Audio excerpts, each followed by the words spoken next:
Today I watched a guy threaten an Apple retailer employee with his Twitter power. You'll be surprised at the number of followers I have. It will put a dent on Apple, he told her. Reddit, what act of douchebaggery have you witnessed lately? And did you do anything about it? Retail manager here. My store has a really crappy price match policy. There are a few things we will not match. One of those is when you need to use a loyalty card to get the deal. I had an older gentleman come in to price match 5 bottles of Pepsi. We sold them for $1.50 and a competitor sold them for $1. Couldn't price match because the competitor deal needed their loyalty card. This is where it went from 0 to crazy in 3 seconds. The guy grabbed one of the bottles, starts to open it and says, well, if you won't match it, I guess I have to pour this pop over your register. What are you going to do then? Followed with a smirk. I kept my cool, didn't miss a beat and stated, okay, I'm going to have to call the cops then. He got super upset and couldn't understand why I would call the cops for him, and I tried to explain that he just threatened to vandalize the store's property. After he understood, he walked out. All over $2.50. When I was 18, I worked at a Toys R Us, and a lot of people thought that it was a fun job because we're surrounded by toys. It wasn't. People get crazy about their faking toys and games for their brat kids. But one guy always stands out. I was working the customer service desk, which entailed returns, checkouts, answering phones. One day I was working the desk and there was a long line of people. Everyone was being very patient with me answering phones and helping everyone check out, but this one guy had an attitude right away. He kept mumbling loudly about how horribly rude I was and that I wasn't working fast enough. He bought his crap and walked away. I thought it was over, but he quickly came back into the store and cut the entire line. He started telling me to find him a pair of scissors so he could open his purchase. I calmingly explained that I didn't have a pair of scissors, and I really didn't. He then proceeded to come around the desk, physically push me out of the way, and start opening all of the drawers. My manager witnessed the whole thing and came over and told him to get out of the faking store. The guy then screamed at my manager to call the police and see if he cared. We didn't have to call the police because there was an off-duty one in line, and he quickly explained to the man that he was being detained until police arrived. He quickly shut the fuck up and was subsequently arrested for disorderly conduct and harassment. Enjoy your faking toys as whole. I spent the past couple of days on a Greyhound that was going across the country, Canada, and we pulled into Quebec. The security guard spoke fluent English, overheard a cell phone conversation, but seemed to be a massive douchebag. People who asked him if he spoke English usually did so in French, and he responded with yes, and helped them out. A little Asian girl who couldn't have been more than 15 came up and asked him if he spoke English. When I chatted with her later, I found out her English was pretty raw, and she moved to Canada from Taiwan about 3 years ago. The security guard said no English repeatedly, and she looked distressed. She had asked a few others but no one had really responded, and he looked like the only person working at the terminal at that moment. The ticket counters were closed, and no janitors or anything similar. She went around asking others, but the people who responded didn't know the answers she was looking for. She promptly started crying. I went over and helped her as best I could. When the security guy walked past, he simply laughed at her and called a friend on his phone, where he spoke nothing but flawless English. I'm at the grocery store and walk up to the express lane to find myself in the middle of a confrontation. The blonde at the counter is yelling at the cashier, "Just shut up and do your faking job. If you just scanned the items, we'd be done by now." I look, and she's got way over the 8-item limit. I pipe up, "What's the matter, sweetie? Can't count to 8. You must be a real blonde." Well, she goes off on me, trying to justify clogging up the express lane. I just reply, "The limit is there for a reason. Why should I have to wait just because you think you're special?" Well, there's a guy between me and her, and it turns out that he's the boyfriend. And he starts to get all puffy, defending his girl. I looked him right in the eye, and I said to that cashier, pointing at the blonde, "She's just another bad customer. To me, she's just a momentary source of amusement. We'll probably both forget all about her in a day or two. But you, pal, you get to go home with her. So tell me, who's looking at the fuzzy end of this lollipop? He had his back to her, but the look of deflation on his face was priceless. And the cashier must have been a little rattled as well, because I believe she neglected to scan an item or two of my purchase. I have two stories. First one was just about a perfectly healthy 65-year-old who decided to deprive a mother and her severely mentally handicapped child from parking in a handicapped space. He went on to just scoff and walk away when she called him out on it. No justice was done, sadly. But I used have this woman come into my work all the time who was just some withered up old trophy wife with a superiority complex and a Mercedes. We have a curbside service for takeout at my job, and every faking Friday night, the absolute busiest day of the week at any restaurant, especially at mine where takeout usually does close to $2,500-$3,000 on busy nights, she used to park in the dedicated curbside spots and dine in for nearly 2 hours. Needless to say, I've had numerous complaints from people who mean to use them appropriately, but we can't do anything because anytime a manager politely reminds her to stop parking there, she bitches about being a paying customer who has the right to park wherever she wants. Blah blah blah. Management at my work will avoid confrontation with guests whenever possible. Even I had run into her several times and reminded her myself, but one night she parks halfway in a handicapped space and screams at me to mind my own faking business. Kid. Yep, I called security. Enjoy your $400 ticket, cunt. Nearly got an erection watching her turn over that little envelope. She doesn't come to my work anymore and everything seems a little brighter because of it. I work in parking garages, so I see all kinds of overreactions. I had an elderly woman once refuse to pay the $39 for parking. I don't set the prices, shoot someone else. I went down willing to cure her slack and charge her the validated rate at $20 if she let me keep a copy of her receipt. I no sooner rounded the corner and the old lady rushed over to me, screaming, with a terrified child next to her, ranting about how my father fought in the war and what you're doing to me isn't right. She went on to compare what I was doing to what the Germans did in World War II and that, if she wasn't allowed to leave the garage for free, that she would stay in the garage and starve herself. I of course did what any young and aspiring manager would do. I laughed at her. Then she spit on me. I once had a guy who claimed to be an FBI agent threaten to have me deported while I was speaking to him over the intercom. I went down to speak to him in person, and being that I'm not from another country, his deportation threat had been taken away. The dude went on an absolute batshit crazy rant about how the foreigners were taking over the country and how the fat cat corporations were making all the money while the normal men lost their jobs. I asked him to see his badge, to which he gave me all kinds of bullshit about not carrying when he's out of state. He then got out of the car and called the local PD, who came down, to which he made no mention of being an FBI agent. Cops informed him that he would indeed need to pay his bill before exiting and that he was on the hook for the $39. In all cases I go into these situations looking to give someone a break. I understand that after a day in the mall with your family you sometimes forget to get your ticket validated. Most garage managers have the ability to overwrite the fee on your ticket, and if they say they aren't, they are lying to you. If you're nice to us, more often than not we'll cut you a break. Giving us food also helps.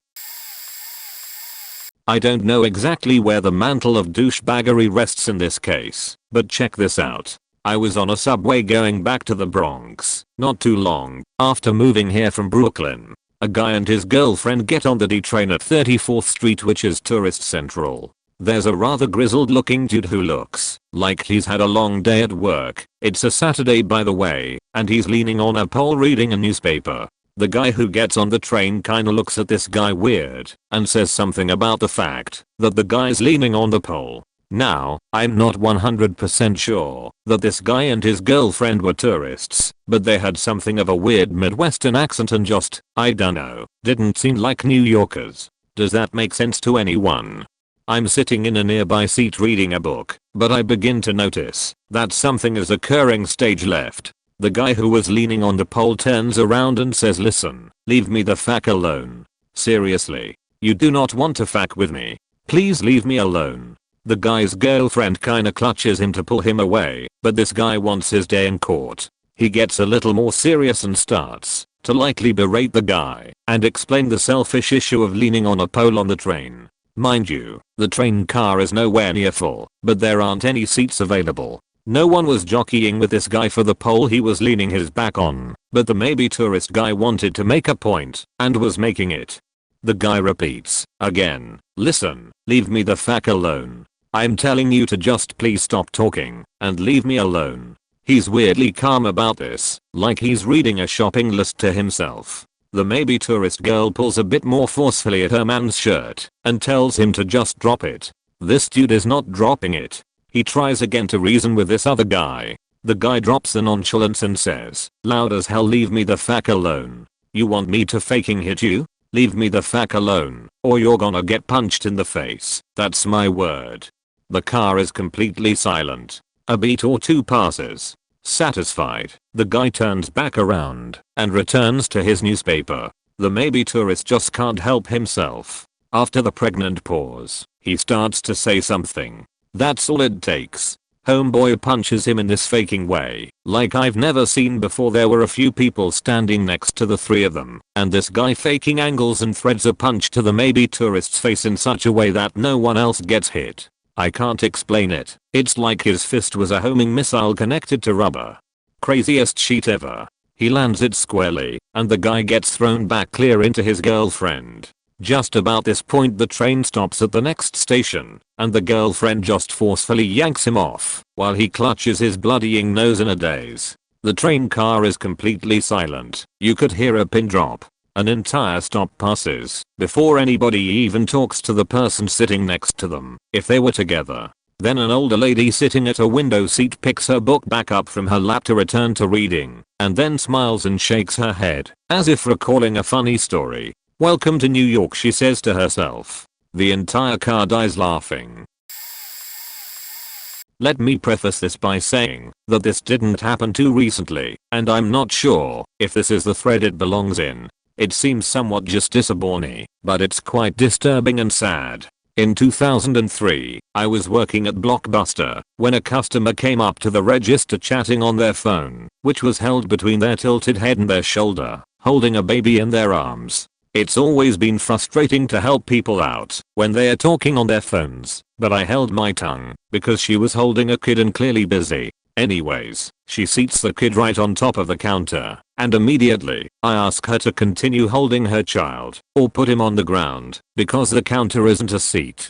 She scoffs because I obviously have no idea how rude it is to interrupt her phone call, and acts like she didn't even hear me. Then I sternly tell her, ma'am, please take your child off of the counter. It's not a seat. Listen, mister, I do this all the time. He'll be free. The kid falls right off of the counter and hits the floor with a loud thump, or thump that is clearly the sound of his head skull making contact with the tile floor. The whole place suddenly gets completely quiet, and the woman tells the person on the phone I have to go, and puts the phone down.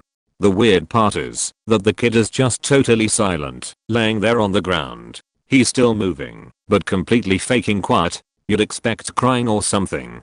It was eerie. She picks the kid up like nothing happened and continues trying to check out. Meanwhile, the entire store is still embraced by silence, and everyone is looking on with what I'd best describe as concern horror. I'm kind of in shock at the whole thing that just happened, and the lady starts clearing her throat at me, implying that I need to check out her items so she can be on her way. Like I'm just supposed to completely ignore the fact that her infant child just smashed his head on the tile, and that there are more important things to be taken care of. Or suddenly, the kid just starts projectile vomiting pure black all over the place. All over his mom's shirt, the floor, the counter, etc. I jump back and say you need to take him to the hospital. Everyone is gasping and speechless in the sight they are beholding. Loudly, I proclaim, right now. She starts scurrying to pick up all of her movies, and I yell, hospital, leave right now.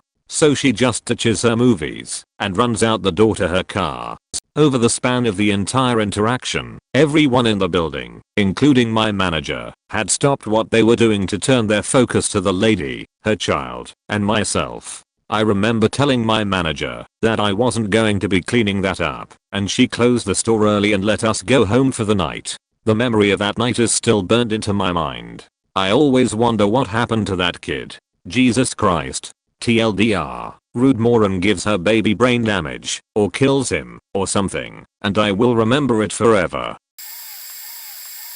I used to be a manager at a pizza shop, and we had a customer that would order the same pizza the same way 3+ times a week and always call back to complain about it. He would always complain about the crust being too thick, but he didn't like the thin crust, and nothing we ever tried was good enough for him. We had given him a bunch of free pizzas and discounts and whatnot up to this point, trying to retain him as a customer, but he called back in a rage one night when I was the only manager there. It went a little something like this. I need to speak to a manager. Me, I'm a manager, sir. What can I do for you tonight? You are a manager? Me, yes it.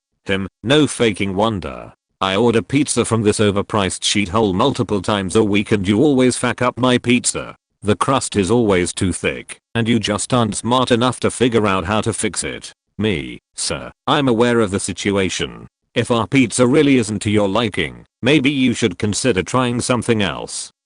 Maybe you should be fired, because you're absolutely faking terrible at your job. I don't even know why they let women out of the house, and you're allowed to be a goddamn manager. You are a worthless bitch and you can't even make a pizza right. Maybe you should go home and let the men do the work. You'd probably make a better hoe than anything. I then proceeded to very calmly tell him we would no longer be accepting his business, and, literally, told him to fuck off. Called my general manager to let him know, then congratulated me for it, and told me he wished he could done it himself. TLDR, angry customer told me I'd make a better hoe than a manager. Told him to screw himself, and was praised by my manager for it. I used to work at a photo lab in high school, back in 2005, at a big chain grocery store. One guy came to get his son's disposable camera film developed. Our policy is to throw away the disposable camera. We don't give them back. It looked like one of those cheap cameras you would get as a prize in a cereal box, since it had Tick and Sam plastered all over it. So the guy comes to pick up the film, and sometimes if the film is bad on a disposable camera, we don't charge them anything for it. We just show them the blank pictures and that's that. Well, this guy's adamant that I faked it up while developing, and now his son has lost his precious pictures. I apologized in manner that is retail code for fuck off and die, because you're being a douche, gritting my teeth trying to not lose my sheet because he was creating a scene. And he also wanted the camera back. Lo and behold, the camera had left in the trash that morning already, and I told him he couldn't get it back. He asks to speak to my manager. I go to the back, unaware he was watching my every move. As I was telling my manager what was going on, I rolled my eyes and took a big sigh at the end of my explanation. Come on, I was 16-year-old girl. The customer saw my beach-like attitude, so he stormed into the back of the lab and yelled at me and chased me around the lab. I wish I was kidding. I started screaming and crying. My manager had to wrestle him down while I called security. TLDR, 16-year-old me nearly got punched in the face by a lunatic over a disposable camera that didn't develop. Edit. Moreover, another time, I had a guy come develop nude pictures of himself. We weren't technically allowed to process those. Every time we had some of those fall into the wrong hands, that is mine, I would page my friend Sean from Bakery and Sarah from Home Decor over the intercom to come take a look. I'm giggling now just thinking about it. Then we would scroll through all the pictures and laugh and make obscene comments. One time was particularly interesting. I'm guessing this guy was in his early 40s, and he came to get a set of doubles printed of his naked self, and of course, Sean and Sarah hung back in the lab. So this one time I decide to actually print them, just to see what the guy does. As I'm ringing up the doubles, which I stuffed in 2 separate envelopes, as per his weirdest request, he left one of the sets behind. Me, sir, you forgot the second envelope. Perf, no, those are for you. Wink. There I stood aghast, while Sean and Sarah pissed themselves laughing. Sean said his abs hurt for a couple of says from laughing so hard. TLDR #2. Creepy guy gave me a second set of pictures which contained his naked self in weird positions and gave them to me as his way of hitting on me.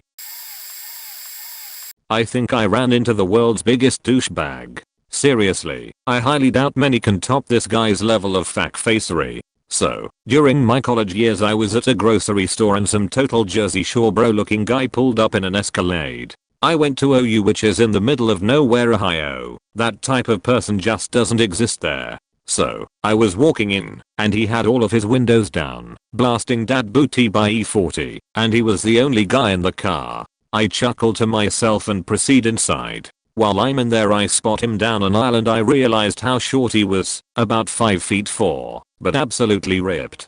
He was doing some serious steroids, and had the fake jersey tan to match. Anyway, after I was done paying and heading out I hear someone yell, "Show me your abs, bro." I turn around out of total what the fuckness, and there he is, lifting his shirt up to the cashier yelling, "Show me your abs." I kind of move off to the side, so I can catch the rest of this. Turns out he forgot his ID, and wanted to fight the poor cashier, because he wouldn't sell him beer. The manager came up, and I figured it was about time to leave. Skip ahead to later that night. I was out at a bar with some friends. Lo and behold, the roided up bro strolls in with 2 other normal guys, but he was wearing a Lacoste polo about 2 sizes too small and aviator sunglasses. Seriously must have been a children's shirt because it looked like Under Armour with a collar.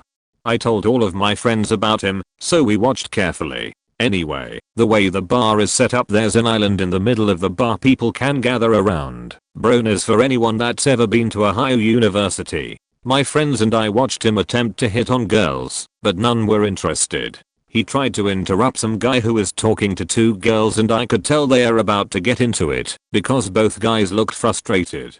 The giddo once again lifts up his Under Armour polo and yells, "Show me your abs, bro." Seriously, who the fuck does that? Biggest douchebag I've ever ran into. I worked at an Italian restaurant and had a family come in. They seemed pretty normal, and I served the dad 3, maybe 4 glasses of wine. Little did I know, he didn't show any signs of intoxication at dinner, that he was shithoused. He paid for dinner and took the merchant receipt that had my tip on it. Normally I can just turn in the customer receipt and the managers were fine with it, but there was always extra work involved around it, so I managed to catch him before he left the restaurant and politely informed him he'd left me the wrong copy, and if he could just trade me, I would be grateful. I'm at the host stand of the place doing this, and he seems very confused by the situation.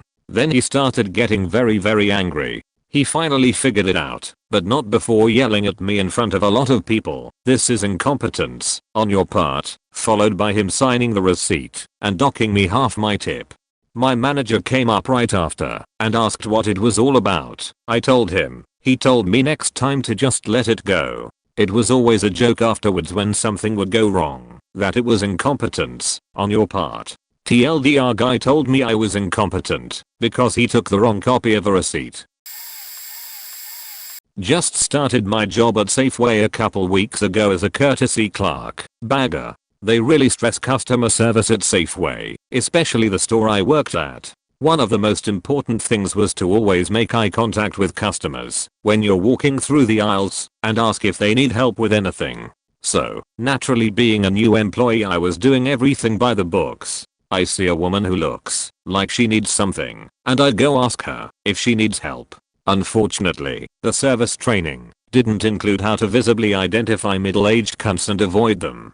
Anyway, this woman asks where some fruit flavoring pouches are. I'm going to make sure I don't lose you, because the last person who tried to help me just disappeared.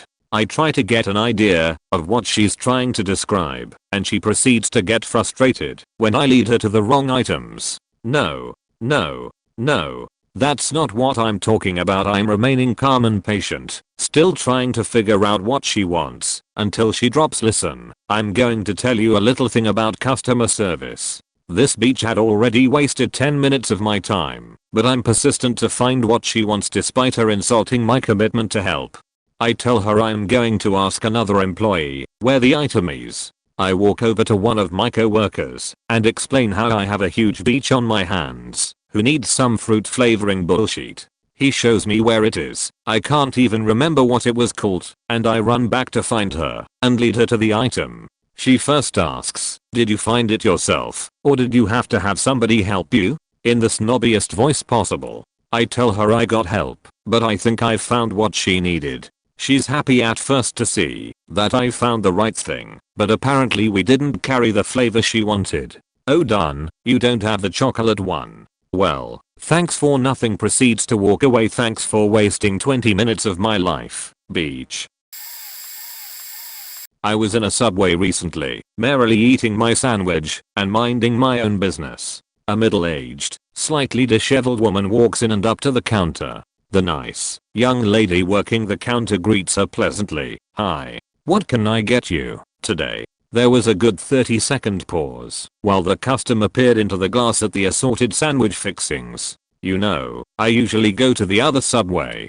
At this point, I'm thinking this lady is one of those chatty types, but just a little off. I don't think too much of it. All of this looks disgusting. Whatever, I'll just get the turkey. Now I'm thinking, well fuck, that was rude. But I continue eating my sandwich, confident this beach will be gone soon enough. It's right about then that she turns around and walks away from the counter mid-sandwich making time and stands in the doorway, which happens to be next to where I'm sitting. Then she says to me, "You know, I usually go to the other Subway, but I couldn't make it there today. I have this gift card and I want to use it, but this Subway is garbage." All this was said just loud enough that all the workers could hear it.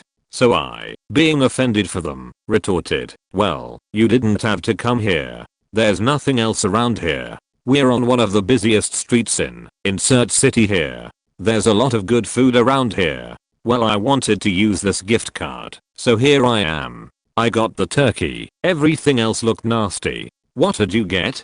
"The cold cut combo. And I think it tastes fine." She then strolls back up to the counter, finishes her order, pays, and, on her way out the door, says to me, "You know, if you didn't spend so much time beaching me out, maybe you could tell the difference between a good and a shitty sandwich." I lost my shit. Had to leave. Had a good "what the fuck was that" moment with the employees on my way out. TLDR, apparently I don't know a good sandwich and I don't like rude people. I work in retail. The other day, a lady came in and asked about our return policy. I told her that we can only do store credit or an even exchange, and that we cannot do any form of money back. I add that shoes, jewelry, swimsuits, and underwear are all final sale. She slams her hand on the counter and goes, "Excuse me? Are you disrespecting me?" I apologize profusely, saying that if it came across that I certainly did not mean it. She smiles and flounces away to browse throughout the store. She comes back a few minutes later and asks about our return policy for jewelry, even though I already told her. I repeated, "It's final sale only. We cannot return or exchange it." Again, she does a hair flip and asks, "You got a tone with me?" I apologize yet again, saying that I've had a long day and I'm sorry if my tired tone of voice came out as rude. She nods once and then goes over to browse some more. She stays in the store for a bit and then comes back, dumping a bag on the counter. She tells me she wants to return it for money back, and when I opened the bag, it's full of underwear. I explained to her that we cannot accept it, that I explained that to her before, and then showed her on her receipt, where it was circled, that underwear sales are final. She flips her sheet. She calls me all the names in the book, ranging from young as hoe to cunt. She's walking around the store shoving clothes onto the floor, knocking displays over, and my manager calls security. They take their time getting to us, and she's still just shoving stuff over. Security comes and talk to her, tell her that she's behaving disrespectfully, and she needs to apologize. She backs up in the "oh hell no" way, and one of the guys grabs onto her arm. Her purse falls onto the floor and reveals a shit ton of stolen merchandise from our store. Security informs her that she needs to be taken down to their office. All over, right? No. Just as she's about to leave, I sneeze. My manager says, "Bless you," and the woman flips again. She goes, "Nah. She works in retail. She don't have feelings. She don't think. She don't want your blessings." And then security took her. Worked at a cafe about 2 years ago. We had our espresso ready to go, but no one knew who it belonged to. I decided to roam around the cafe with said espresso and ask any waiting customers if they had ordered this coffee. So after a few polite replies of no sorry, I get to one business looking man sitting with the owner of the fruit shop across the way. This owner had a bad reputation at my cafe as being a sleazebag according to the girls. Anyway, I ask the businessman, excuse me, sorry to interrupt mate, but did you order an espresso? The businessman looked at me and said no. So I began to walk away, and as I did he says it pronounced sir. I turn around and say pardon me, not understanding what the hell he was on about. He then stares at me unblinking and says when you points finger talk to me, you call me sir. Got it? After a few seconds of bewilderment on my part, one mutter, okay then, and proceed to continue finding the espresso's owner. It was incredibly embarrassing. Called out in a busy cafe when trying to do my job made me feel 2 foot tall. Jokes on him as I made sure his coffee was bitter, just like his heart. I worked at DirecTV in the cancellations department, a grocery store for 6 years, and I'm currently a front desk monkey at a hospital. I have nearly mastered the irate customer. In large crowds I found it's important to step up and get right in the problem if they are picking on a quieter employee who won't defend themselves. DTV taught me to let them vent and let it all out, and the grocery store taught me my judging eyes. Eyes that seem to say you just yelled at a 19-year-old because everyone bought the hot dogs you wanted before the 4th of July instead of the hour before the party like you did. You just stare at them, let them fester in their awkward silence. Because what are you supposed to do? Call Nathan's Hot Dogs and order a special air flight package? At the grocery store, I had a lady screaming at how long the line was, and so as she waited for me to do something, at the top of my lungs I asked, would anyone like to satisfy this woman to letting her get in front of them? An honest question, albeit phrased awkwardly. But no one piped up and there she was. I asked everyone in line if they would lend their generosity, and not one voice chimed in. I could write a book on the shit I have dealt with in my tender young job history. I was getting a faulty item replaced at Target. The women behind the counter were incredibly helpful and incredibly nice. I told them I wanted to replace it with another, and they just told me to go grab one off the shelf and bring it back. When I got back, this woman was there raising hell about a car seat. She had gotten it as a gift, if I recall correctly. Whoever gave it to her just had it sent directly to her from Target's online store, or so she claimed. She didn't have a receipt or anything to prove that what she was saying was true. After a couple of minutes of her yelling, one of the clerks noticed me and told me to come over to the register and she would check me out while this gets resolved. I walked over, and needless to say this didn't sit well with the crazy car seat woman. She starts yelling about not being skipped in line, or something like that. With a mixture of wanting to leave, not being too fond of yelling, and hating when people are rude to the people who work in the service industry. I turn around and tell her to fuck off. By this time the woman was done re-ringing up my stuff. I turn around to leave, tell the clerk good luck, and take a look at the woman who had, up until then, been yelling and being rude to these people for no reason. She was giving me the worst stink I had ever seen. As I walked out of the store I heard her start yelling again, but at this point I couldn't be bothered to look back. Now that I think about it again, I hope I didn't cause those cashiers any trouble by doing that. TLDR, woman was being really rude and yelling at two cashiers at a Target. I told her to go fuck herself when I was somehow brought into it.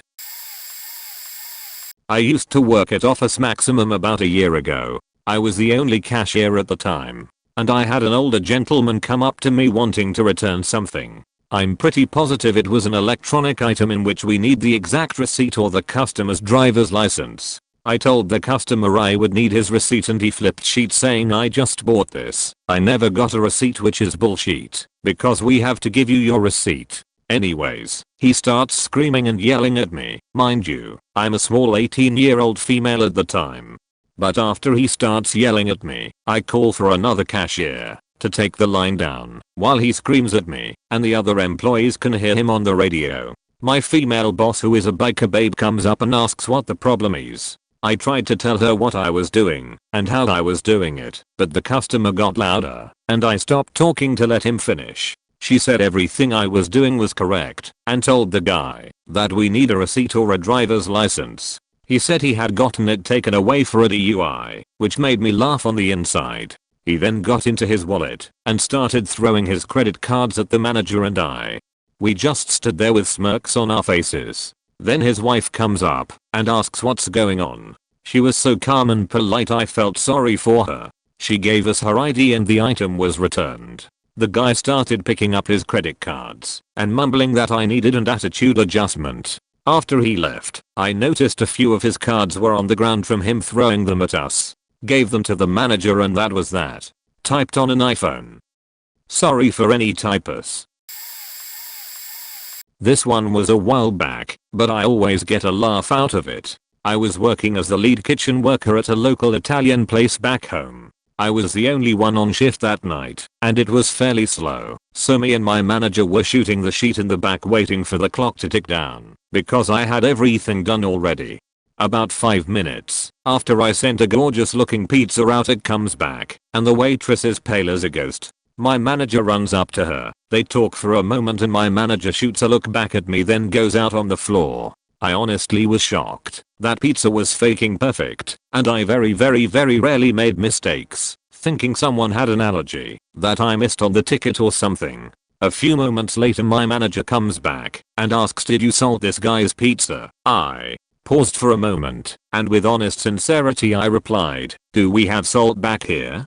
We didn't. But that didn't stop this old man from flipping sheet. My manager explained that we don't put salt on anything in the back, and that we didn't even have any. The old man came up to the counter where you can see back to the ovens, where I typically stood, and started threatening to kick my ass, until I stopped slouching against a wall, and started walking towards the counter. Then he was the one that went pale. I was a total asshole about it in my own snide way. But to end the story minus a bunch of vulgarities, a dude walked out without paying for his pizza, and I had to throw it away. Sad panda.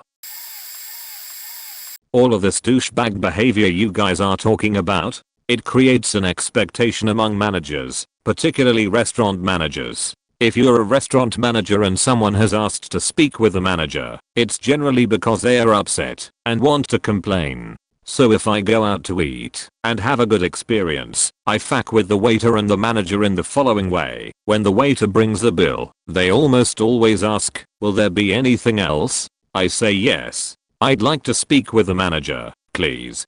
You can see the gears start instantly turning in their heads, because it's not at all uncommon for people to tell their waiters everything is fine, and then complain to the manager after the meal is over. So the waiter is mentally reviewing the entire meal, wondering what he or she might have missed that would have pissed me off. Is everything okay, sir? They ask. I just want to speak with the manager, I reply in a calm voice.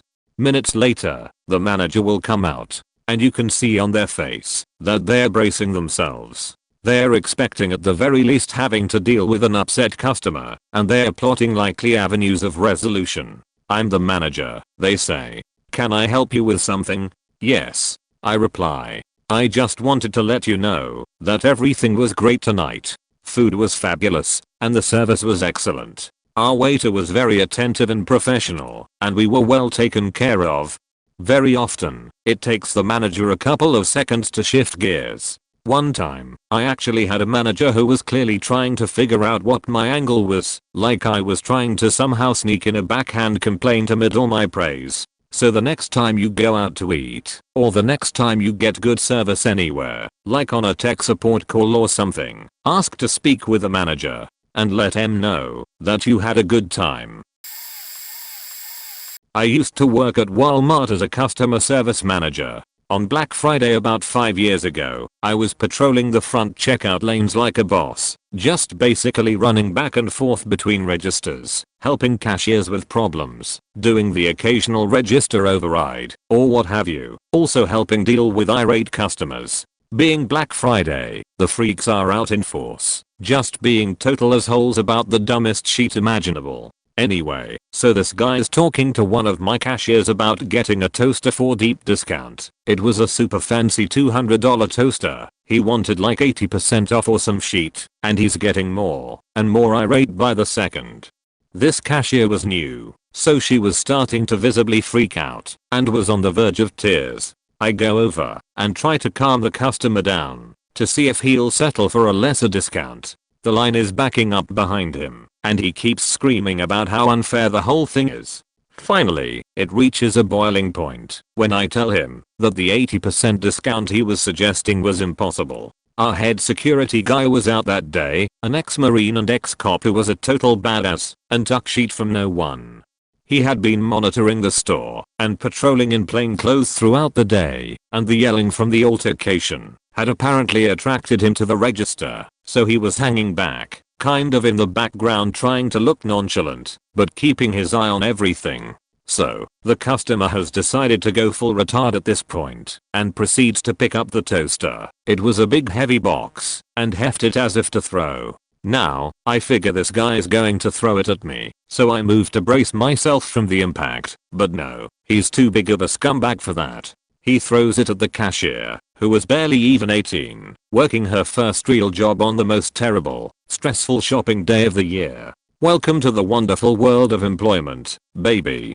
Anyway, the box connects with a corner in her eye, and she immediately screams and falls down, crying and bleeding all over the floor. The guy who threw the box actually looked rather pleased with himself for a moment before the security guard kicked his knee out from behind and kneeled on the back of his neck after taking him down hard. The whole front end applauded, and the douche faker got arrested after having been detained in the security office until the cops arrived. It would have been a happy ending, except for the cashier had to go to the emergency room because she was bleeding from her eye. At least she didn't have to deal with any more Black Friday that day.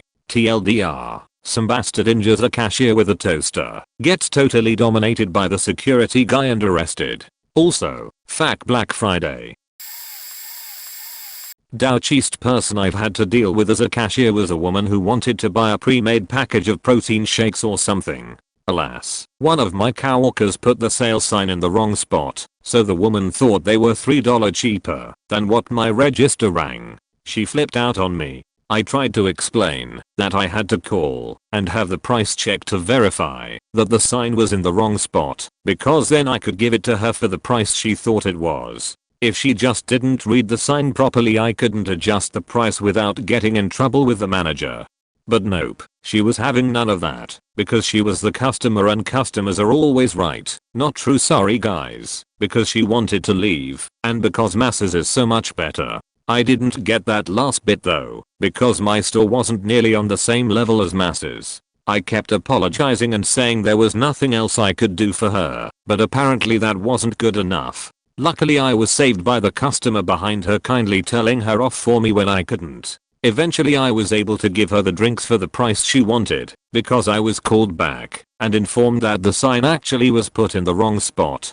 Would not have been nearly so bad if she was just patient, because she was truthful and she was eventually supported by my coworkers, but instead she had to waste everybody's time by going on a tirade, preventing me from being able to make the simple phone call I needed to help her. The same customer that helped me thanked me for being patient and told me my customer service skills were excellent. That was wonderful to hear after having my ability to handle my job questions so thoroughly. TLDR, customer flipped over me having to get a price check before I could ring her for a product at the price she thought it was. Edited for poor grammar.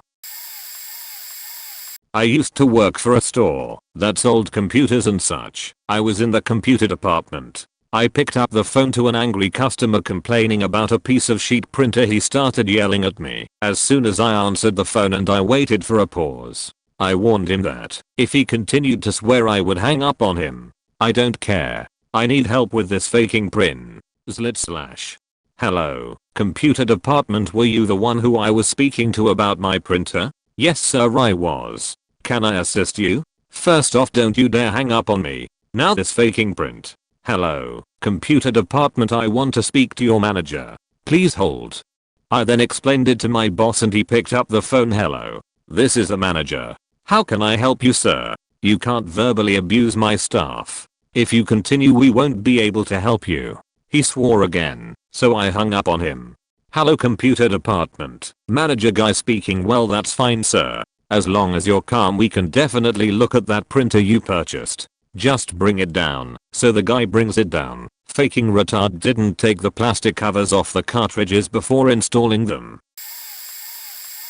Figured I would just throw a few of these in here. First, I used to work for a large security agency in the SE. I was called to a scene where a 26-year-old lady, very athletic, had parked in a handicap spot with no sticker. We had reported the car to be towed away, as was policy. At the moment the tow guy had arrived, the woman had returned, began to argue, but lost out when local police, tow guys usually have one following with them around here, shit gets real. Myself, and a few others told her to pay the upfront fee or lose her car. She did, but as she was getting ready to leave the tow guy had to remove the lifters he had placed under her car. The moment he was under the car she proceeded to start it up and run over the young man. He survived, broke leg though. She did not make it more than 30 feet before the police took their large Chevy Tahoes and ran her car up a tree. She was arrested. Tow fee equals $120 running over a dude because your ANGRY equals assault, mini 1 year jail time, $30,000 bail, and $15,000 hospital bill, not including the $8,000 in damages to her car. Watching a cop with a Tahoe run a Civic up a TRE equals priceless. Second, one day I decided to eat at my local Chinese restaurant. There was a young lady in there that seemed displeased with service and upset that the privately owned business was using the owner's child, 12 years old, to run the chase register. He's faster than most grocery store people. She began to yell, "This is why I hate this faking place." To which I told her, "Ma'am, there is a simple solution to your problems." "What?" she asked. "Don't faking eat here." To which I replied, I received no reward, but seeing the kid smile, that someone stood up for him, and his family's business was more than enough. Woman never returned to my understanding. There was this woman who wanted to sue me because I was hurting her company's name. She failed to pay me for a freelance editing gig I did for her, and after she didn't reply on my emails, I sent her a tweet calling her a con artist. Next day she finally managed to email me, threatening to sue me and misquoting the law book to scare me. She actually called the college I recently quit almost every day, trying to get me kicked out or something. And she even called my future college hoping to fuck everything up for me, and said that I was endangering both my and my girlfriend's future. I eventually had to report to the police station, who turned out to be on my side and warned the woman to stop with what she was doing. And why? Because she didn't want to pay €100. That's right. To make clear how crazy this woman is, she sued an off-duty police officer for attempted homicide when she had a minor collision with him, and compared her company idea, making video pictures for companies, with testimonials from customers, with Instagram after it sold for $1 billion. Even tough, all her videos looked like shit. TLDR, old crazy woman with funny glasses didn't pay me for a freelance gig and ended up threatening to sue me because I called her a crook. My glorious days as a cashier at an R&P. Well, here's my story. It was a busy Saturday evening, and I was serving people as quickly as I possibly could. Then a human hippo, female, and her 5 children come in and ruin my evening. First, this woman does not even attempt to control her children. They are running around and knocking stuff over and just causing chaos. But this isn't the good part. They come to my lane to check out about $200 of food. I scanned the items as quick as possible, and then one of her little sheets jumps on my faking back. I'm enraged at this point. I can handle insults but not contact. Anyway, I fling the little cunt off my back, out of sheer instinct, and he hits the floor and starts crying. Then Miss Hippo comes and starts cursing me off for making her little angel cry. She starts calling me all sorts of racial slurs. I'm brown, so terrorist, and slurs along those lines. I take these slurs without a word. Then my boss comes to address the issue. Miss Hippo Beach explains the situation, but leaves out the slurs. However, then a customer tells her the name she had called me. Then my boss looks her dead cold and said, "You're no longer welcome in our store," with such authority that Death himself would quake in his boots. She disgracefully leaves and everyone claps as she leaves with her head hanging down. My boss tells me I can leave early, and I left work with a huge smile. TLDR, my boss disgraces a human hippo and expelled her from Candyland. Got laid off from my first job after college. Took a job at a grocery store deli to make ends meet. It was awful, but my coworkers were good people. There was this one dumpy soccer mom who came in several times a week to get stuff for her kids and just thought she was the goddamn queen in the castle. Treated every employee like shit, always acted impatient, and complained about everything, even though everyone was nice to her. One day she asks for 2 pounds of white American, so I start slicing and tell her I will have to split the order or it won't fit right into one bag. She says no, don't use paper and just make it fit into one. So, I do, and the bag is all swollen, and the cheese looks all faked up, just like I said it would. I ring her up, she takes the bag, looks at it, looks at me, opens the bag, and throws 2 pounds, about 16 bucks, worth of cheese on the floor and storms off. She later came back and insisted my manager slice her cheese, all the while berating me and calling me incompetent and my manager incompetent for not having better employees. I came really close to snapping, but afterwards my manager told me that I was just doing what she asked and not to worry about it because the woman was an insufferable twat who always acted like that. So, I avoided her from then on. A year later I got a new job and put in my notice at the deli. I came in for my last day of work and was about halfway through the day when that same bitch came in to buy cheese. I asked my manager if I could leave early since it was my last day. She said yes. Then I thanked her for being a good boss and all that and told her I would help one last customer. I then suggested she go to the back. She looked confused and then saw the cheese beach and the look on my face, grinned a little, and went back to the office. I greet Cheese Beach with a huge sheet-eating grin. "Hello ma'am, how are you this fine afternoon?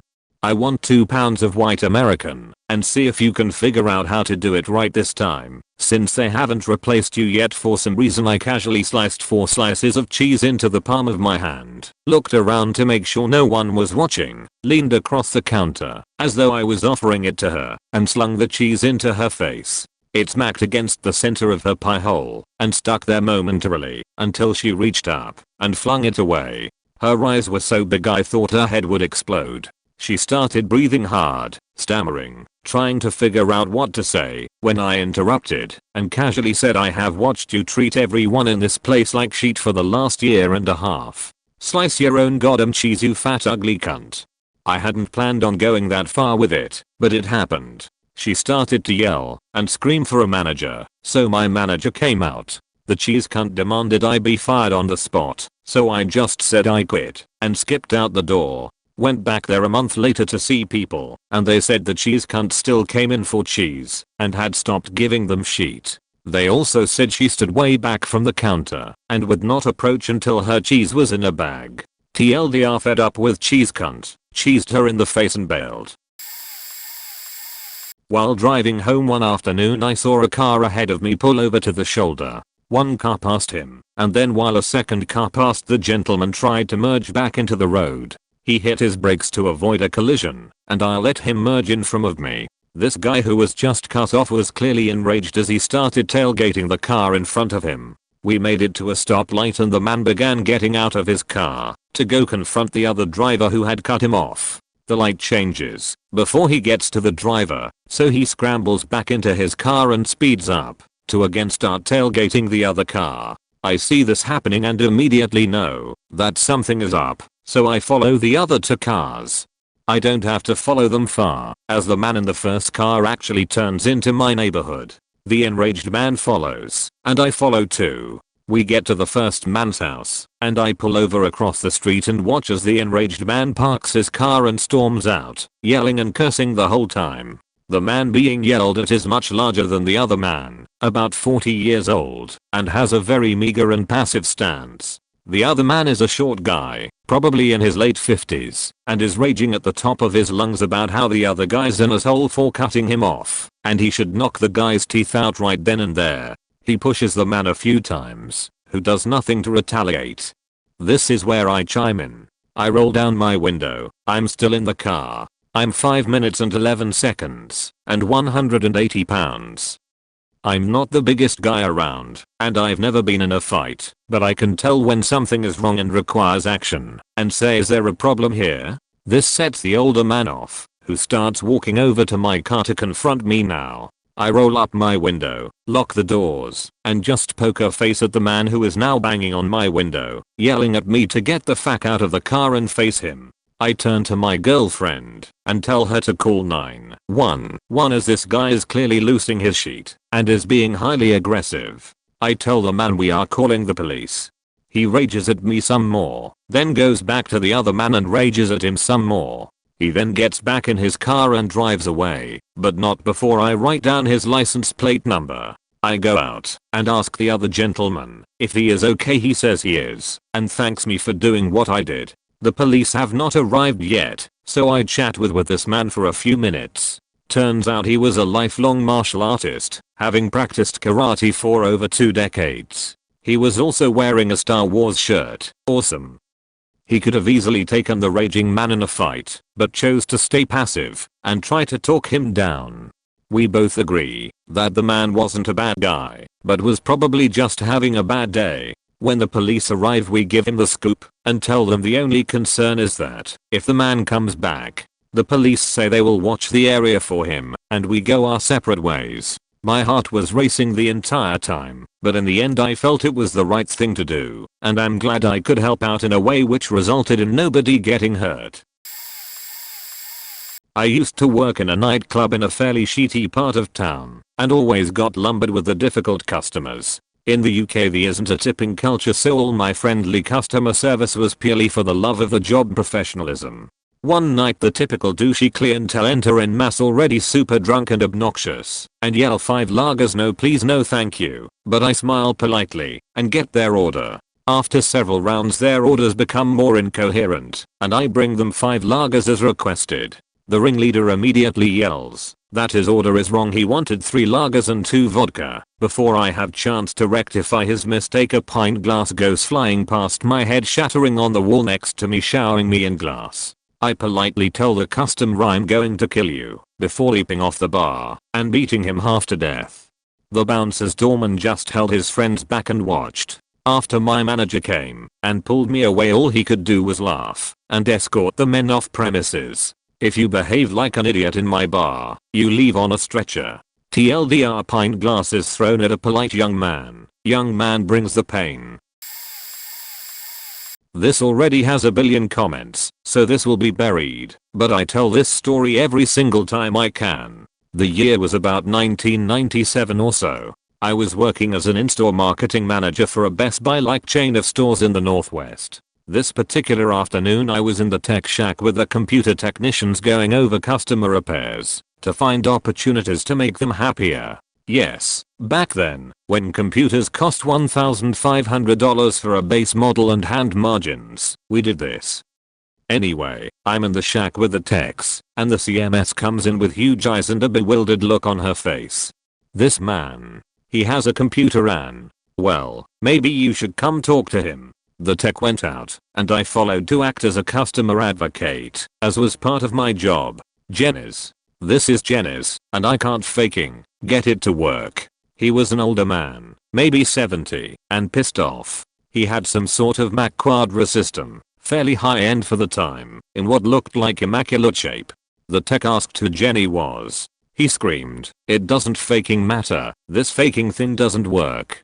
Don't make me tell my pastor, many members of my church shop here." The tech said, "Okay, let me take a look." He took it in the back and booted it up. 5 minutes later he comes back out and tells the man it passed all boot up tests and diagnostics and was working fine. This pisses him off even more. "No, it doesn't do a damn thing I tell it to. You can tell her. You can tell her she can keep her evil box." He slams it down on the counter and walks out. We never got his name or anything. The weird thing is, at this time, this store didn't sell Max. It hadn't in a couple of years. Checking the inventory, it had never even sold that model. We didn't know what to do with it, so we put it on a shelf with the label, Evil Box. It was there until the store closed in 1999, when it was sold for something like $100.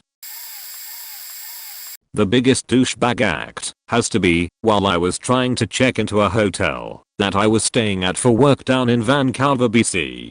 I was in line waiting to get my room key and that jazz, and there was a guy in a suit in front of me, and from what I could tell he was complaining about the noise from the previous night. The lady behind the desk, who I know pretty well from staying at that hotel quite often, was apologizing, saying that she was sorry about the noise and she understood why he was mad. The general response, from what it sounded like, around 9 in the morning there was some children running up and down the hall, which I could understand why it could be annoying, and the guy couldn't get back to sleep.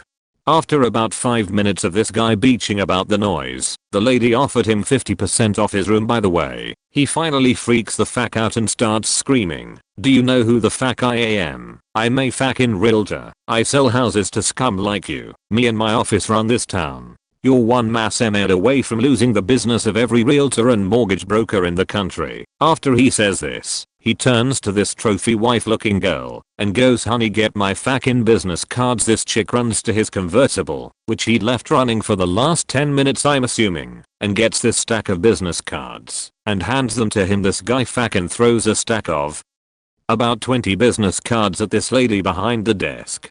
Honestly, I'd been laughing to myself this whole time at this asshole, but the girl working there is so nice, and I could tell she was getting pissed, but couldn't really say anything. So I walked up past the guy and pushed him away from the counter and said, "Dude, get the fuck out of here. Nobody cares that you're a realtor. My girlfriend is a realtor, and it costs $1,000 and 6 months of your time to finish the course. Anyone with half a brain and a cell phone can do what you do." Fuck, the look on the guy's face was priceless. I wish I could have taken a picture of that idiot. He proceeds to ask me who the fuck I think I am, and this woman that was with him pipes up and goes, "Do you know who you're faking with? He's one of the most important realtors in this city." I was speechless. Hahaha. Just thinking about this is still making me laugh. Oh well. After that they both turned and left. The guy again, reminding everyone there that he was very important and nobody would be staying at that Best Western again. The receptionist and I had a good laugh after he left. She probably would have offered me something, but the company was paying, so no discounts for me. Cook supervisor at a retirement home here for 8 long years. The stories between the cooking specific meals for people and having them spit in it and then demand it be taken back to you, to jumping in to help serve tables and having the people talk to you like you're a 9-year-old with threats of spankings, no less, and not the fun types either. It's a constant trip. Unfortunately, the door swings both ways on who is being a douchebag. For example, one of my servers, I decided to poke my head out the kitchen to see how things were going, was busily handing out plates, not taking care to who they were going to, what that person ordered, if it was okay for their, occasionally very specific, diet, and a few of the folks were honestly trying to be nice about it. Polite, "Excuse me, sir, but this isn't what I ordered. Could I possibly just get some soup instead?" So on. His callous rebuttal to everyone was either "I'm too busy" or "we're out of that." Funny, since he A. had no duties other than serving approximately 45 people throughout the course of an hour, and B. we weren't out of anything people were looking for. All he had to do was tell me, and I would make it. But no, that would require him talking to his supervisor when he stepped back into the kitchen. So he comes back into the kitchen for another round of plates and found that I had loaded up a cart with a variety of specialty orders, soups, sandwiches, a couple bowls of ice cream, low-fat orders, and I shit you not, he says to me, his supervisor, "What the fuck is this? I ain't serving this fucking shit to those picky assholes." So I grin that shit-eating grin we've all seen our bosses do in the past. Oh goody, I get to be on the giving end and calmly say you'll deliver all of it to everyone that wanted these things, and if I hear that the ice cream was slightly melted when they get it, you're fired. He storms out into the dining, hands off the ice cream first, is practically throwing plates at people, then hurls the cart into the door leading back to the kitchen. Since that was his last round of plates to be reserved, I went ahead and locked the door so maybe, just once, he'd do his job. Handle refills, bus tables, make some coffee, wipe down a cart, actually be nice to people. Instead, he walked all the way around to the rear entrance of the kitchen, came in, unlocked the door, then gave me a look, like he was going to start screaming at me. I just ignored them. He then went back outside, had a nice leisurely smoke break, probably about 0.30 minutes, then tried to come back in. I told him, if he thought anything he had done tonight warranted, that he keep his job. That was the first time I actually saw him look dejected. Like, oh shit, this has really gotten out of hand. I really could be fired for this. He turned, started to head for his car. I called him back, sent him right to the dish room, and surprisingly, he didn't have any more issues. Yay. TLDR. He was a douchebag. I was a douchebag. Usually the senior citizens are douchebags, and the world keeps spinning.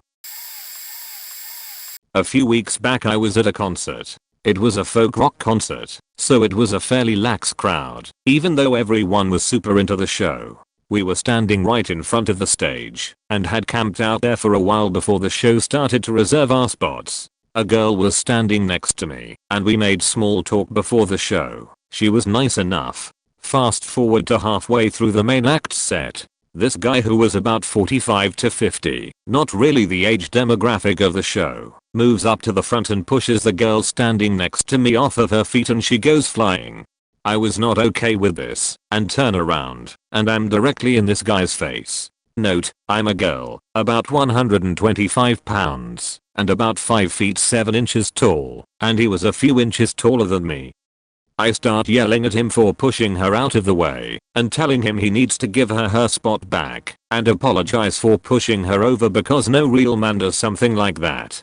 He tries getting back into my face telling me that some other guy, who was someone she came to the show with, pushed her down. Next thing I know a few other guys bigger than him come up behind me and start yelling at him too. I helped the girl back up and moved her back into her initial spot while everyone else heckled him until security came and escorted him out. I turned back around and enjoyed the rest of the show, as did the people around me. While working for a medium-sized insurance company in the Midwest, I was assigned to a multi-party auto claim that involved a policyholder whose best friend was a partner in a very large agency that brought us a lot of business. To make this highly complicated story as simple as possible, the policyholder ran a red light in her very nice BMW and drove into the side of a newly purchased and very expensive tow-plow truck that was owned by a very nice young man who had recently begun to expand his business. Our insured, the at-fault party, was a complete beach from the beginning.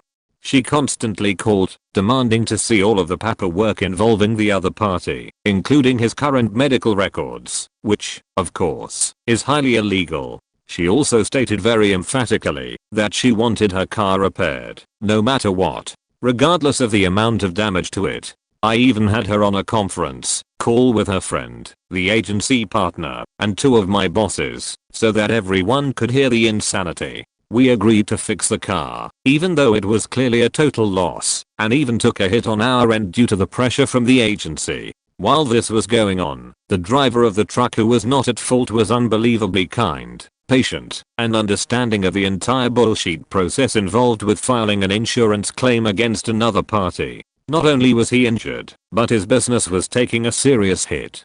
About a month later, once most of the claim was settled, the BMW was picked up by our insured and returned to the shop within 20 minutes. She called me, screaming, saying that there was no way that she was going to accept her car back, even though she had signed a binding agreement to do so, and that she was going to call her friend. The agency partner then called me, conferenced her friend in, and they then proceeded to berate, belittle, and emasculate me in every way one could imagine. Every time I tried to talk, they cut me off with various curses and threats, eventually landing on the conclusion that my job would no longer be mine. What was the final outcome of all of this? The evil beaches that we insured was dropped from our company for multiple contractual violations and eventually sued by our company for damages, and the agency partner was removed from her agency and lost her licensing after the attention she brought down upon herself due to this claim caused the other partners to check into her and discover that she had been doing various quasi-legal and disreputable things for at least 5 years. About a year after I had left the company I worked for, I heard that she was also under investigation for fraud and embezzlement. I have at least 50 other stories from that job involving complete assholes, but I should probably save them for a counselor. Right square bracket. TLDR, told some old people to stop being fact sticks and apologized to my boyfriend for making fun of his tattoos. He wifed me a year later. When we were still just dating, I took my now husband, then boyfriend, to my favorite restaurant in the town I grew up in. I was excited to show him around and had told him all about the great small town atmosphere and how sweet people were. We walked into the restaurant and were seated at a table next to a group of 3 people, 2 women and 1 man, all in their 60s. We are looking over the menu as we hear one of the women loudly proclaim, "Tattoos just look so bad on everyone." The other woman, I'm sure in order to ensure that we are hearing them, says, even more loudly, "Oh, I agree. The kind of people who get tattoos are just stupid, and they look so ugly with them." Hubby has 1 visible tattoo on his forearm and 1 on his leg. As the women go on, he is clearly getting a little uncomfortable, and they are getting meaner and meaner with their comments. I snap. I got up from the table and walked to the front of Thiz, put my hands on the table and said, "I apologize for doing this because my parents taught me to respect my elders, but I'm absolutely ashamed of the way you're speaking. It's obvious that your remarks are meant to be heard by my boyfriend and myself, and it's absolutely unbelievable that you would say such horrible things about someone you don't even know. How dare you compare him to the devil, gangsters, and berate him the way you've been doing." Not only does this man attend church every single Sunday, but he's also a volunteer for the youth program, has been working 2 jobs to put himself through school for a 2nd time, and is excelling on the dean's list with a 4.0 grade point average. I brought him here today because this is my favorite restaurant, and to show him how great the people are in the town I grew up in. I'm glad he'll get to sample the food, but unfortunately the company isn't what I'd promised. You owe us both an apology. I went and sat back down, shaking, to see tears in his eyes. He said that he's never had anyone do something like that before. Before they left, one of the women came to our table and apologized, commending me for my bravery in confronting them, and congratulating my husband on being such an incredible man, and on having an equally incredible woman. Feels good, man.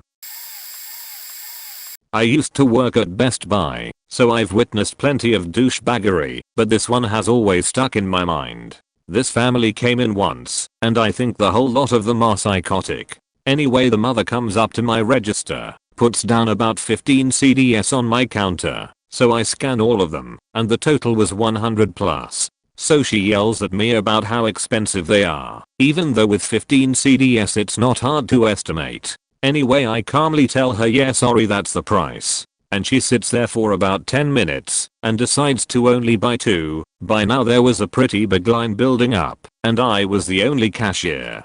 After eyeing her up, she hands me her cell phone and says, "Here, call me a cab." And I should mention her son, who was at least 20, and her husband were standing right there. None of them cold done it. I told her, "Ma'am, I can't do that, I have to help the rest of these customers." So as expected, she starts yelling at me again. The LP guy, Best Buy security, sees the whole commotion and says, "I'll just do it." So as this crazy family is standing at the door, while the LP guy is calling the cab, the husband and wife are mumbling shit about me. The LP gets on the phone with the cab company, and he asks the husband, "What's your name?"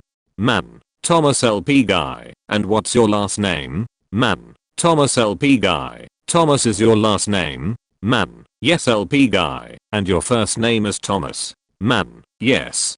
LP, "So your name is Thomas Thomas." After that, the man gets up in the LP guy's face and yells, "What the fuck do you need my name for?" The wife calms him down and says he needs it for the cab driver.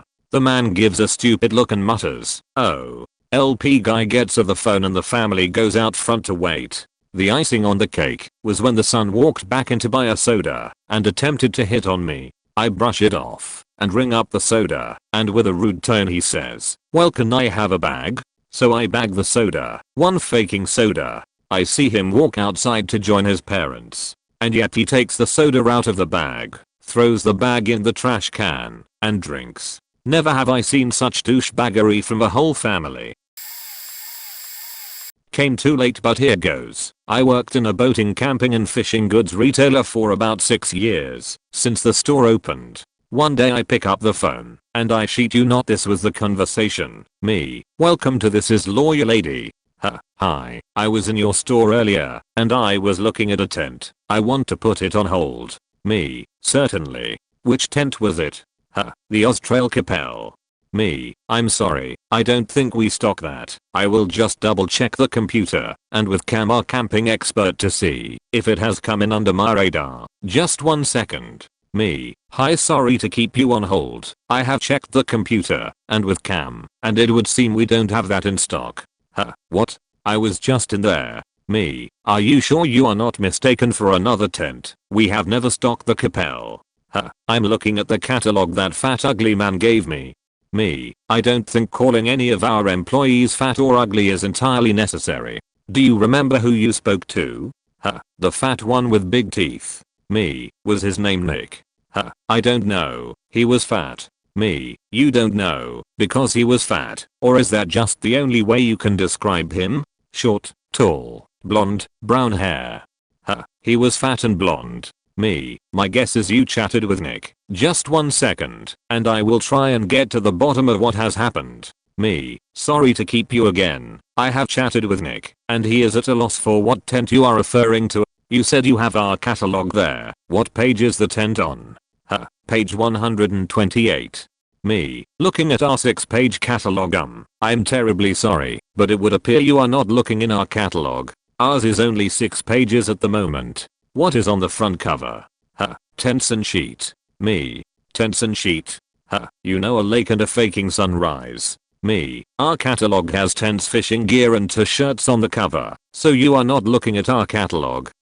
Then why did the fat man give it to me?"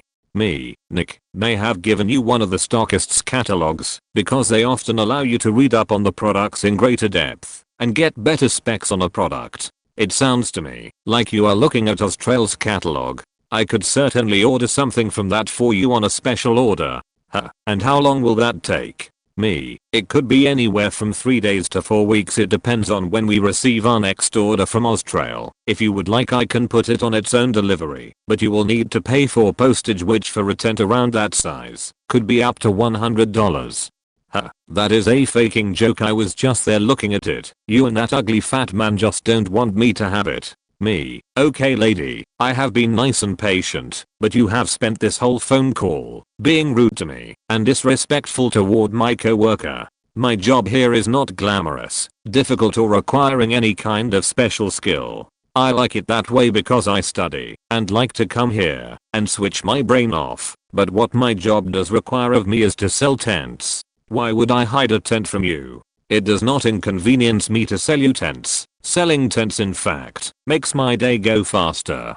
Contrary to what you obviously believe, I'm not some tent hoarding pixie sitting on a pile of Austrail Capel tents stroking them and saying, 'All mine.' If I had a tent, I would sell it to you. If you were nice, I would give you a discount. Just because as a checkout chick, small things like nice customers among people like you make me happy, and I think it should be rewarded.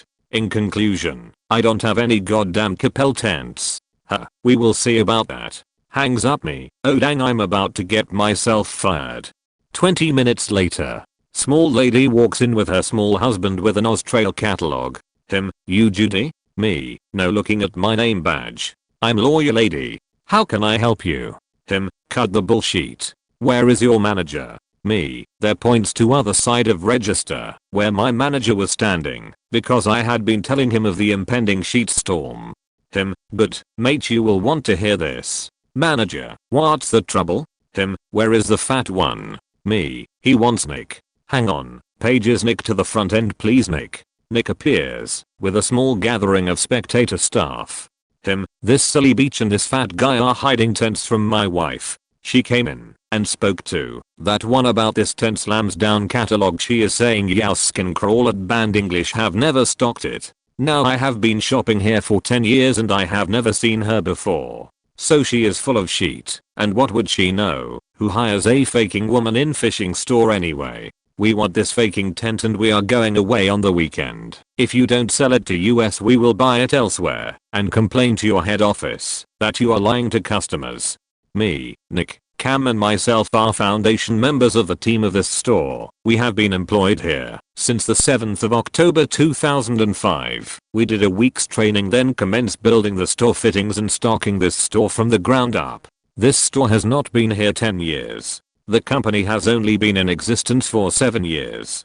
To work on the floor in this store you have to sit 3 written tests, then you can do 4 more optional ones, including writing a book providing advices which elevates you to expert. I have completed expert training in camping and have never seen that tent in this store. You are wrong and nothing would make me happier than for you to buy it elsewhere.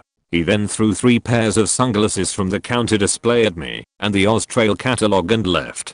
Truly bizarre douchebags. I do estate sales for a living. We only accept cash and we price everything in $0.25 increments. We have discount periods where things go down to 25% and 50% off, but I still won't change the $0.25 increments because I only have quarters. It's much easier that way. I either round up or round down. You would be surprised how many people get mad when I tell them I cannot discount something that costs only a quarter, but that they are welcome to get another item and have 2 for a quarter. I'm used to that. The other day, we hit a new low. It was 25% off, and a woman walked up with 2 items. One was $0.75 and one was $0.50. That comes to $1.25, which at 25% off is $9,375. So I told her it was $1. She says, "Isn't it 25% off?" I tell her it is. She tells me that I haven't given her enough off. I explained to her that I only work in quarter increments and 25% off of $1.25 is nearly $1. So it will be $1. I haven't used a calculator at this point, so I get one out and show her. I tell her that I'm rounding up $725. She gets mad and says she doesn't want the $0.50 item. She only wants the $0.75 item. So I tell her it will be $0.50. She hands me the money. She starts to walk off, but before she does, she picks up the $0.50 item and asks, "So how much you want for this?" And I say, "It's still $0.50. She gets huffy and leaves. TLDR, a customer argues with me over $725. I manage a computer and cell phone repair shop. I usually work in the back doing the repairs and am mostly out of sight unless there's an issue when I'm the only one working or if we are slammed. However, I work the front doing phone and accessories sales when customers are in the store. Then I go back to continue repairs after they leave. So I'm there alone, and this middle-aged Middle Eastern dude, relevant later, comes in. I come out from the back and say hi, "How are you? What can I help you with, etc." He pulls out an iPhone 3GS that isn't working and asks if I can repair it. "Sure," I say, and grab the hardware repair sheets that all of the customers fill out. It's pretty straightforward. It has boxes for their name and contact phone number, the model of the device, serial number, and a disclaimer saying that we are not responsible for any other damage to the device other than the specific issue listed on the form or any damage that may happen during an attempted repair. I bring it to the counter, ask him to fill out the name and contact information and to sign it at the bottom. He scoffs at it and just says no, I don't need to do that. I explain to him that it's a standard form everyone fills out and it's so we can reach him when the repair is complete. "No, you fix it now." I wait. I told him there were several repairs ahead of him, it was nearly closing time, and that it wouldn't be ready until tomorrow. "You have sheet for customer service." "Fuck you," he says, and grabs his phone and starts for the door. Here's the kicker. We are a small business. We are not Best Buy. We have a bit of freedom when it comes to dealing with rude customers. Okay, I say with a chuckle. You don't have to be an asshole about it. He comes running back up to the front counter. What did you say? Sir, I said you don't have to be an asshole. I'm trying to help you here, and you're acting like a child.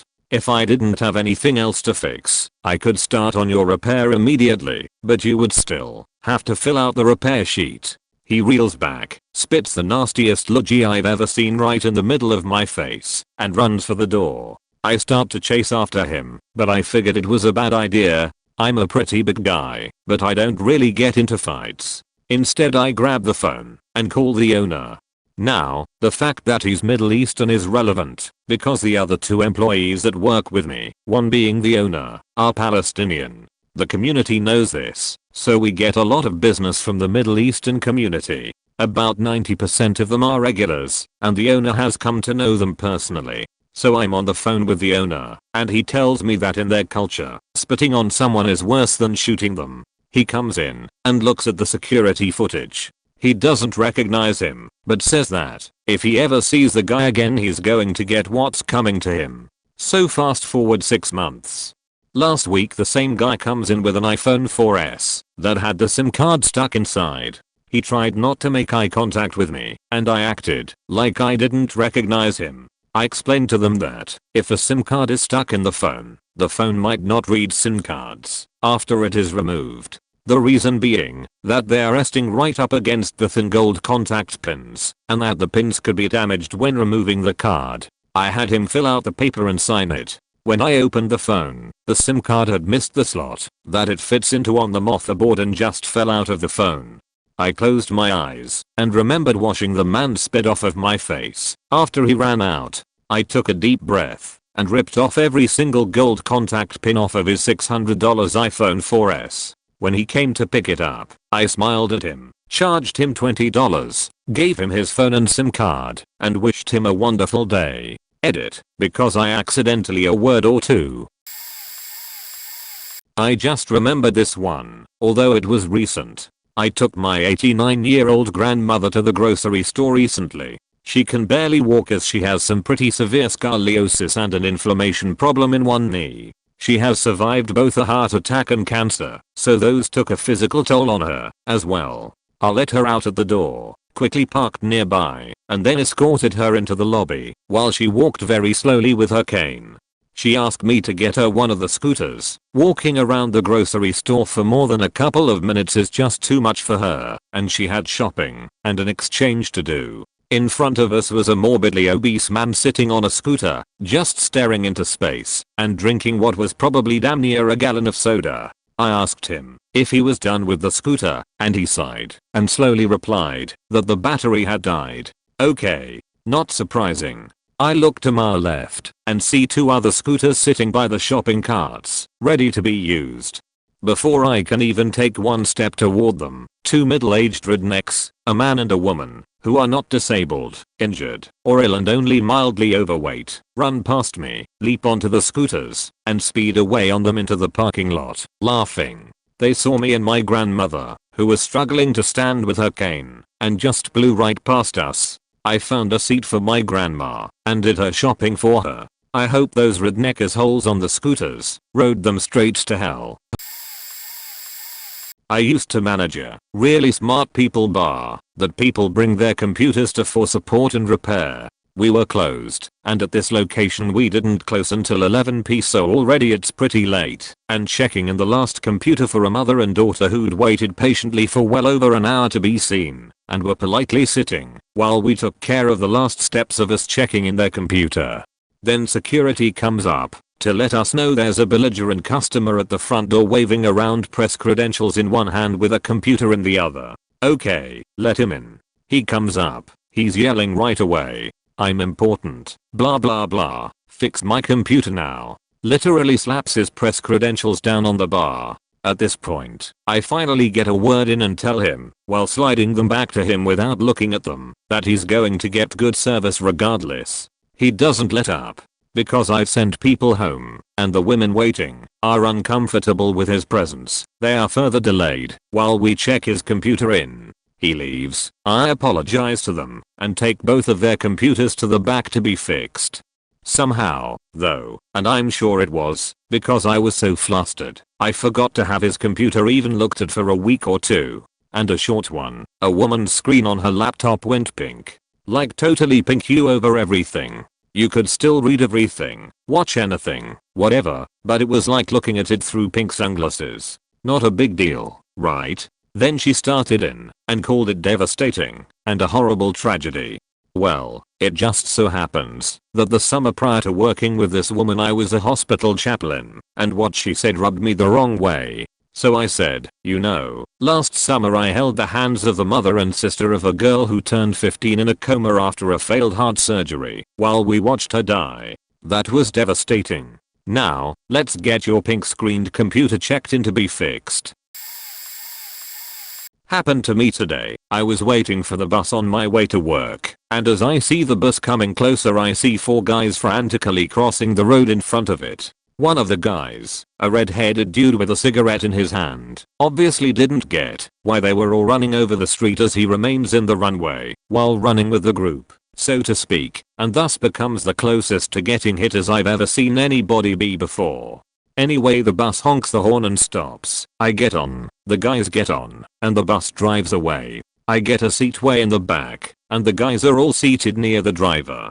After a couple of stops the bus halts and the driver says, in Swedish, I'm sorry to inform you that I'm not going anywhere. This idiot who nearly got ran over is harassing me. I look up from my obligatory bus window daydreaming session and I see the red-headed guy yelling and shoving the bus driver. The bus driver shoves him out of the bus. Pretty effortless big dude, and the redhead is maybe 16 to 17 and kind of midget. Still midget is faking relentless and gets back on the bus.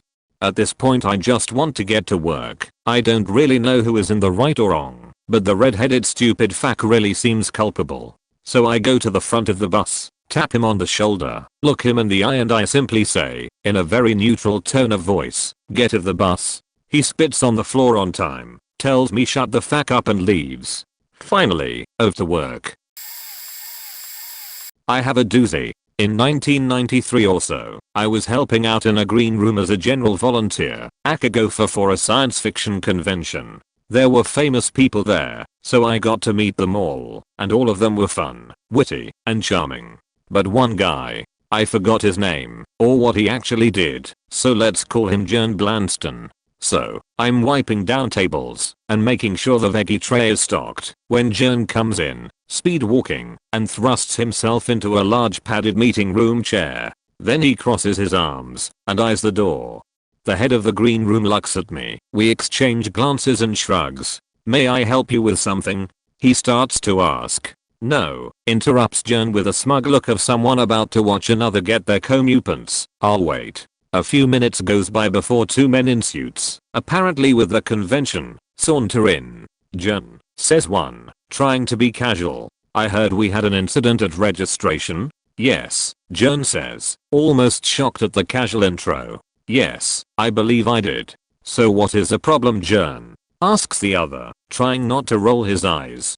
I will tell you what the problem is, he said, holding out a program book. You see this? He flips through the pages, not looking. You see what's wrong here? I don't know, Jern. Suppose you tell us. What's wrong is I am not listed as a guest. I'm sorry, Jern, but you were not actually invited. You know who I am? Jern asked. I wisely did not quip. Why, have you forgotten? Jern, we go way back. Of course we know. And you know I'm the chief editor of some magazine I had never heard of, and represent some of the greatest science fiction and fantasy authors of all time. Both men paused, as if they were trying to find the most diplomatic of diplomatic phrases. Jern, listen, when we make a guest list, we can't invite everybody. Don't give me that. You invited my wife. Yes, your wife is here, but she recently wrote. You invited my wife, and you did not invite me? Choose your next words carefully, or you may regret your answer later. Both men paused again. Jern, there was no intent to. I didn't ask your intent. Now here's what you are going to do. First, you will immediately get me a large suite with a nice view. I don't want a window overlooking the parking lot. Next, you will pull all the program books, reprint them, and have me listed as a guest in a large typeface along with Go H we had. I think it was Ann Crispin or Catherine Kurtz. Jen, look. I didn't say this was negotiable. I'm telling you what you are going to do. And if you delay my needs any further, I will blacklist your convention and make bad press. Half of your guests in this book are under me, and if I so choose, I can get them all to stand up and walk out within minutes. Which I believe I'm minutes from doing. You are lucky I found out about this before the convention was halfway over, or you would have been out of business before you could even blink. I'm also going to be handsomely compensated for my flight down here, which I had to take an emergency flight once I realized no one had come for me.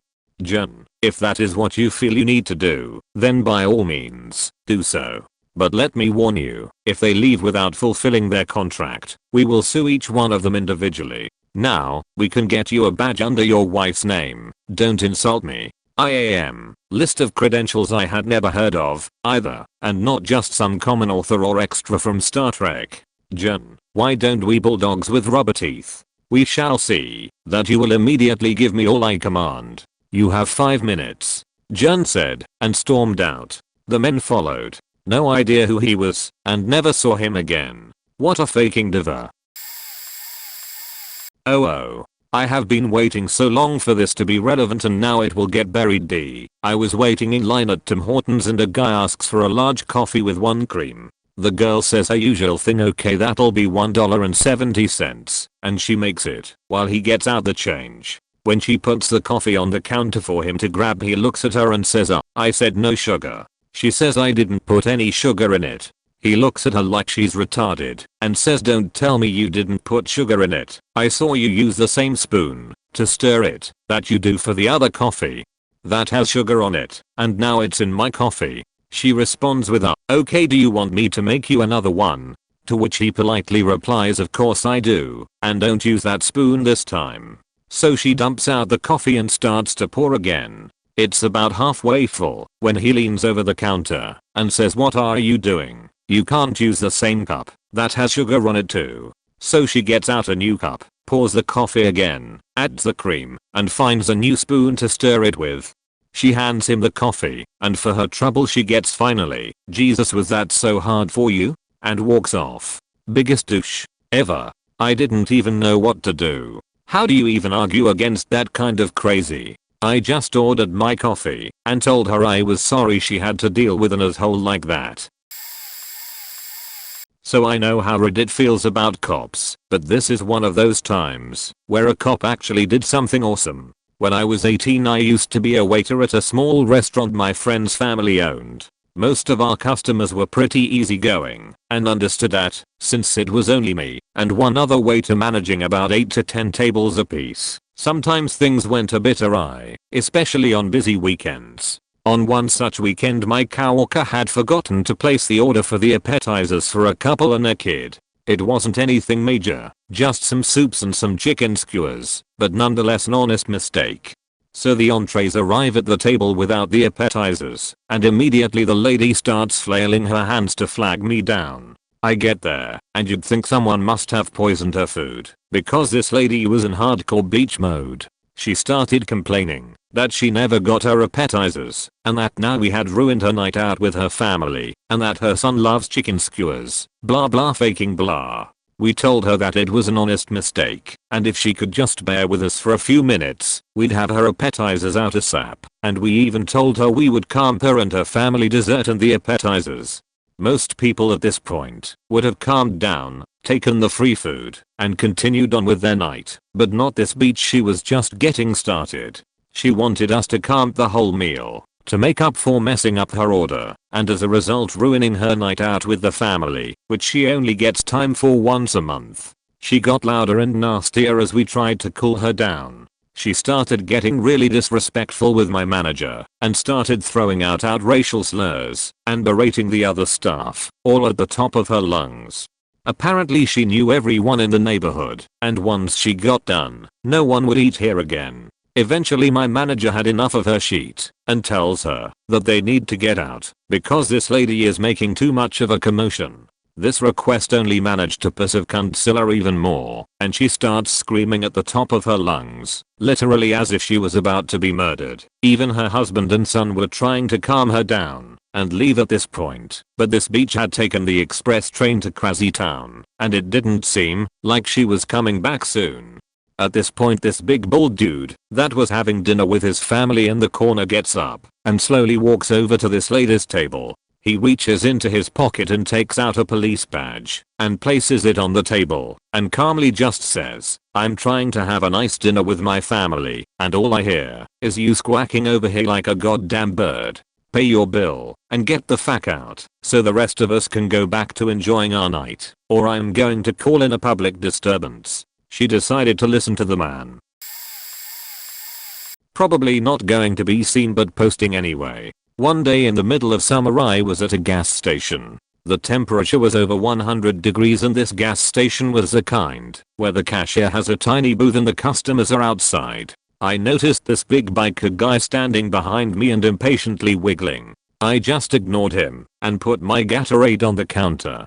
The cashier tells me that Gatorades are 2 for $3, so I reach back about a foot and grab one from the cooler next to me. While I did that, I hear the biker say something to the effect of, "I need 6 on 3. The cashier politely tells him that she is in the middle of a transaction and can help him when she's done. But I pay for my Gatorades and I'm just about out of hearing distance when I hear the biker guy say in a loud manner, "Now, I need 6 on 3. And this time you're going to talk to me with some respect." I moved from Alaska to Tennessee, so the combination of heat and biker rage makes me lose it. I turn around from the end of the line and scream, "Hey, fuck you." The biker moves out of line and starts walking up to me all while yelling, "What did you just say?" I repeat myself. He gets in my face and that's when I notice that he's about a foot taller than me and probably has a good 75-pound weight advantage as well. Fear keeps me from remembering what words were said while face to face, but I held my ground and didn't allude to the fact that I was terrified. He walks back to his bike, where his leather-skinned girlfriend was, and yells something that I can't remember. I just yell, "Fuck you," once again, and then his girlfriend pipes up, "You wish." At this point I just let loose and come back with, "Fuck you too, you leather-faced cunt." The biker is thoroughly mad and sits at his pump revving his engine for a good minute. He then drives in circles around the gas station like 4 times and comes to a stop next to me and my friend, who had been oblivious to the confrontation until this point. He says, "I've got something in the back for you," referring to a gun. At this point I reach into my pocket and pull out my knife. I flip it open in their direction, about 2 feet from me, and they drive off quickly. The gas station attendants thought it was awesome. TLDR, biker is a douche to cashier. I yell, "Fuck you," at him. Words were exchanged. He threatens a gun on me. I pull a knife on him. He drives away. Late to the game, but a couple of weeks ago I had an experience that I'm still trying to process. I'm assuming that I was dealing with someone who was having the literal worst day of their life. I have no way of proving its veracity, but this is exactly what happened. Working night audit at a hotel. One last reservation due to arrive before I can run the audit and get on with my day. This lady comes in and she prepaid through Expedia. Cool. All I need is to see her ID real quick and we can get her in a room. Oh, she doesn't have her license. She lost it at the rental car place. She insists that her Kroger card will have to do, or she would get angry. I stand firm and explain that it's Expedia's policy, not ours. As a side note, this is not a big deal and it's never been an issue for me in my several years of hotels. We can normally work something out if we put our heads together. But no, she flips the fuck out. Storms out not before screaming, "Are you faking kidding me?" as loudly as she can, flipping me off. She punches the door, trips out the hotel, and proceeds to tear up a storm in her rental car, crying hysterically. I go in emergency mode, thinking oh shit, I have no idea what this lady is going to do next, but I need to defuse the situation. I call Expedia and they can't guarantee that they'll pay for the room if I don't have a copy of their ID on file. So I just say fuck it, I'll pay out of my own pocket if I have to. I have no idea what this lady will do. Go outside and she's crying hysterically to someone from the rental company. She sees me and screams "fuck you" as loud as she can. Before I have time to try to calm her down, she gets out of the car and trips again, this time cutting herself. I'm able to explain the situation and she immediately calms down. I grab some ice and give her some keys to a room. And I still have no idea what would drive a 30 to 40-year-old to a 7-year-old's temper tantrum so bad they actually hurt themselves, especially over something as trivial as a faking ID. I work in a coffee shop inside of a grocery store. The coffee shop shares space with the bakery, so I will often be confused with a bakery employee, despite our entirely different uniforms. Today, unbeknownst to me, there was no one working in the bakery from 3-4:30. I realize this at around 4. At 4:10, the heinous beach shows up. This woman comes into the employees only section of the coffee bake shop and immediately starts to yell at me about how no one is in the bakery. I apologize and leave my line of 8 or so customers to our new employee to ask this woman what it is she needed. She snaps something about writing on a cake sheet. Of the limited training I have in the bakery, this is not it. So I call the front end of the store and ask them to send someone who can, and I return to my customers. 5 minutes later, this woman butts into my line and starts yelling that no one has come. More apologies. I tell her that someone will be coming in 15 minutes. That's not good enough. I can't wait 15 minutes. I need this cake written on now. So I make more calls. Nobody can write on cakes. I tell her as much. I want to speak to a manager. So first page our manager, twice, to come to the bakery. He ignores the summons, which goes over swimmingly. So basically I have to juggle making coffees for all these people waiting and trying to accommodate the demands of this friggin' termagant. By the time she stopped yelling at me and left, the bakery woman was 5 minutes from arriving. All this over a few squiggles of frosting on a cake. If she'd just ordered the cake ahead of time it would have been ready and I could just given it to her. Sitting at one of those bouncy places for kids, Monkey Joe's. Lady in front of me was laying into the girl at the register and right after, the manager. Both were apologetic as could be to satisfy Jer, but she was hellbent on making someone look dumb. Cases as follows. Small coin operated ride. Goes around in small slow circles, while Plague Point G obnoxious music. Sign above it says, do not leave children unattended on ride. Dumb beach puts her 10-month-old girl on it and turns her back to talk to someone. Baby falls off. Dude catches her. Lady then proceeds to ream employee for having a death trap with no signs warning that it's dangerous and some other crazy shit. After 2 minutes of her dodging the fact she's a shitty mother, I had to say something. My kid wanted a Sprite. I say excuse me, you put a baby with no motor skills on a ride that has no seat belts as well as a sign posted saying to watch your kid, and then you beach them out because you are too embarrassed to admit you faked up. That's as far as I got before she grabs her kid up and screams I should mind my own faking business and storms out shouting something about corporate and death traps. The manager just glared at me and walked off. The girl thanked me and a customer behind me said thanks. TLDR, called out shitty mom for being a shitty mom. Working in a warehouse in a commissary on a naval base, the easily worst person to deal with wasn't officers, but their wives. Pretty much the most entitled, obscenely shitty human beings I had to deal with. One day, while working the register, because we were rushed on payday, a woman with freshly done nails and hair, heels that were not a good idea for an extended shopping trip in a grocery store comes through my line swearing into her cell phone about how much of a sheetbag her husband was.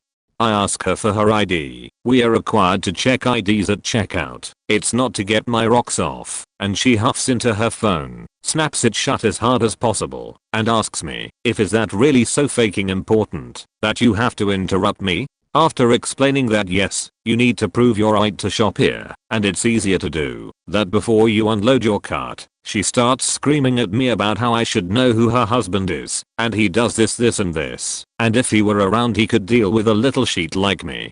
At this point, the woman behind her in line, in full uniform, interrupts her saying excuse me, but I believe your husband is under my command. Does he know how poorly you think of him? I can inform him when he reports tomorrow for watch. Also, stop acting like you mean nothing or do anything for this country other than suck up your hard-working husband's paycheck. You don't do anything and aren't really anyone of note aside from the dick you ride. I had to hold in my laughter till the woman managed to storm off, and then I paid for the officer's groceries. It was delicious.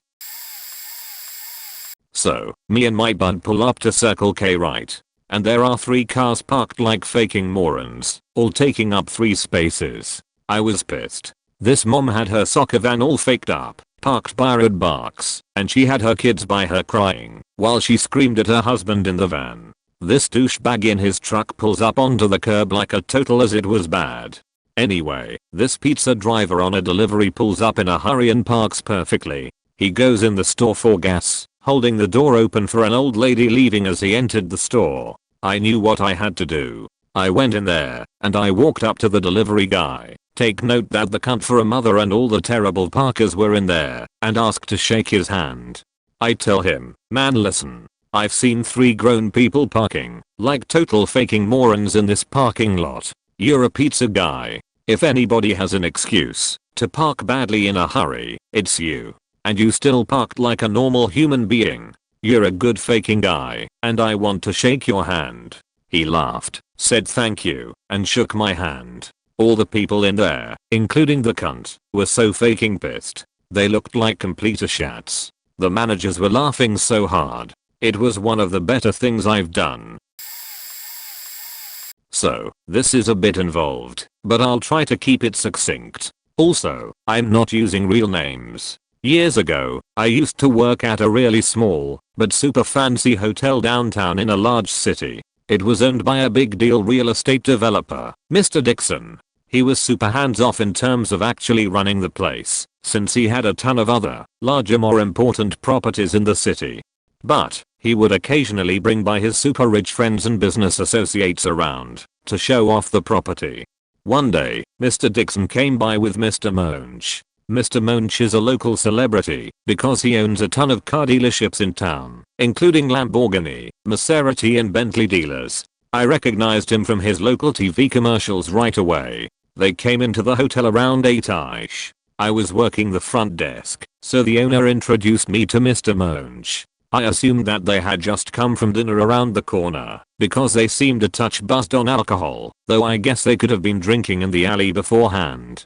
Anyway, Mr. Monch was actually super nice and friendly, and I thought that it was sorta cool to meet him. Flash forward about 2 months. I'm working the front desk again. Everyone who was due to check in had checked, and I was just killing time until my shift was over at 11 PM. Around 10:30, I noticed that an Aston Martin had pulled up in front of the hotel. It sat there for about 10 minutes, and then a woman gets out of the car and came to the front desk. Now, I certainly don't begrudge how people make a living, but after working at a hotel for a few years, you do learn how to spot people who are paid to keep other people company, and this woman was definitely in that line of work. She asked if we have any empty rooms. We did, so I said, yeah, we have some rooms open and the rate is $189 a night. She pulls a $100 bill out of her bra and asks me if that will be enough. I say it won't be, and that the rate is $189. It's important to note here that the real rate was $215, but my manager always told us to discount any last minute reservations, and $189 was as low as we could go. So, she says she'll be right back. She leaves the $100 on the counter, and then comes back in with another woman. That woman also hands me $100. That's $200, enough for the room, but we weren't allowed to rent the rooms without a credit card on file. We didn't charge the card if the customer paid cash, but we still needed it for any incidental charges or damages to the room, you know? I tell them this, and they say that neither of them has a card on them, so they leave the cash and go back out to the car. They are in the car for maybe 5 minutes. Eventually, they head back into the hotel. Only this time, the driver of the car is with them, and the driver is Mr. Monch. I recognize him right away, but he, of course, has no idea that I've even met him before. He storms up to the desk and he's pissed. Why the fuck are you trying to stick me up for this room? I'm not trying to stick you up, sir. The rate is $189, and that's already at a discount. Oh, really? Then why are you sending my friends out for more money every time they talk to you? I'm not, sir. I just need a card to secure the reservation. You may certainly pay cash for the room when you check out. I'm friends with Mr. Dixon. He owns this place and signs your paycheck. He told me I can have any room I want for $100. Well, this is the first I've heard of that. Unfortunately, I can't rent you the room for less than $189 tonight. But I'm sure that, if this rate is in error, Mr. Dixon or my manager will be more than willing to refund you the difference when you check out tomorrow. Why are you being such a prick? Do you really want me to get you fired over 90 faking bucks? So, up until then, I really tried to keep my cool and just let this guy rent the room. I was always discreet with guests and didn't really care what they were doing at the hotel as long as it didn't interfere with my job. But, of course Mr. Monch was lying about having been told anything about any rates, and he was trying to power trip and just make me look like a punk in front of his two companions. I'll remind you that it's now almost 10:45 PM and I haven't let on that I know who Mr. Monch is. I should also let you know that Mr. Monch was married at the time. Well, I tell you what, Mr. Monch, I said as I picked up the phone and started to dial a number. Mr. Dixon is at home right now, but if you'd like, I'll call his cell and then his home phone to see if I can get a hold of him to sort this out. I think you're right, and I don't think he'd appreciate one of his employees overcharging such a good friend who is only trying to spend some quality time downtown. As soon as I said his name and his realized I knew who he was, his posture shot straight up, and his whole demeanor changed. He was suddenly super apologetic and accommodating.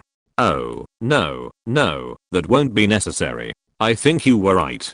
I'll just call him myself tomorrow to sort it out. At which point he takes out one of those black Amex cards and agrees to pay the $189. I don't think he ever called to sort it out.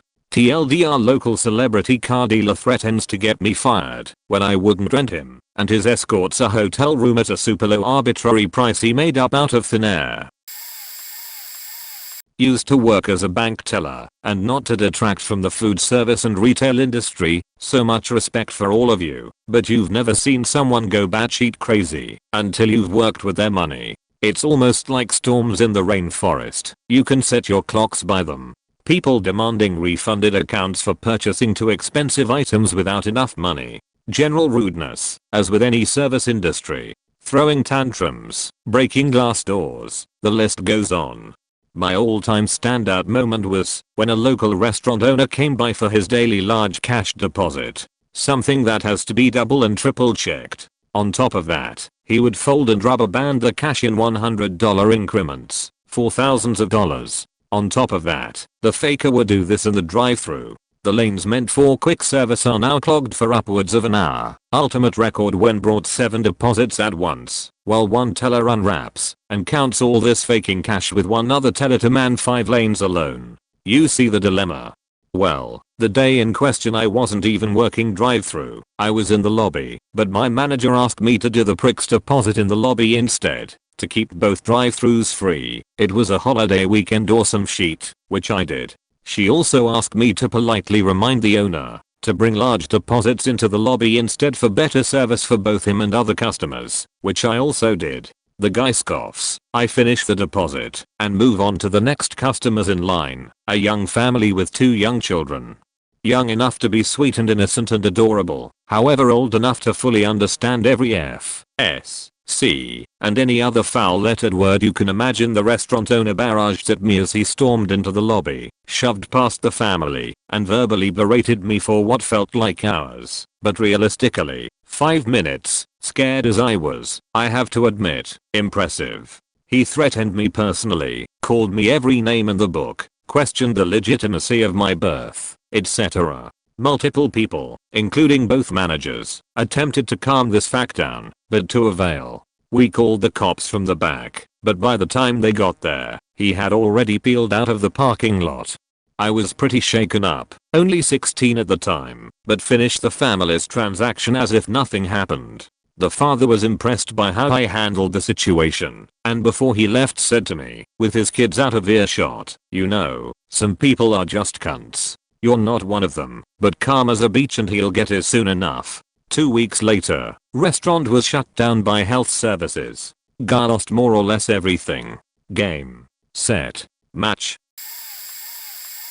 I work at a Starbucks kiosk in a grocery store. We don't have as many items as other stores do, due to our size, tiny, and the fact that we can't sell anything that the grocery store has a monopoly on.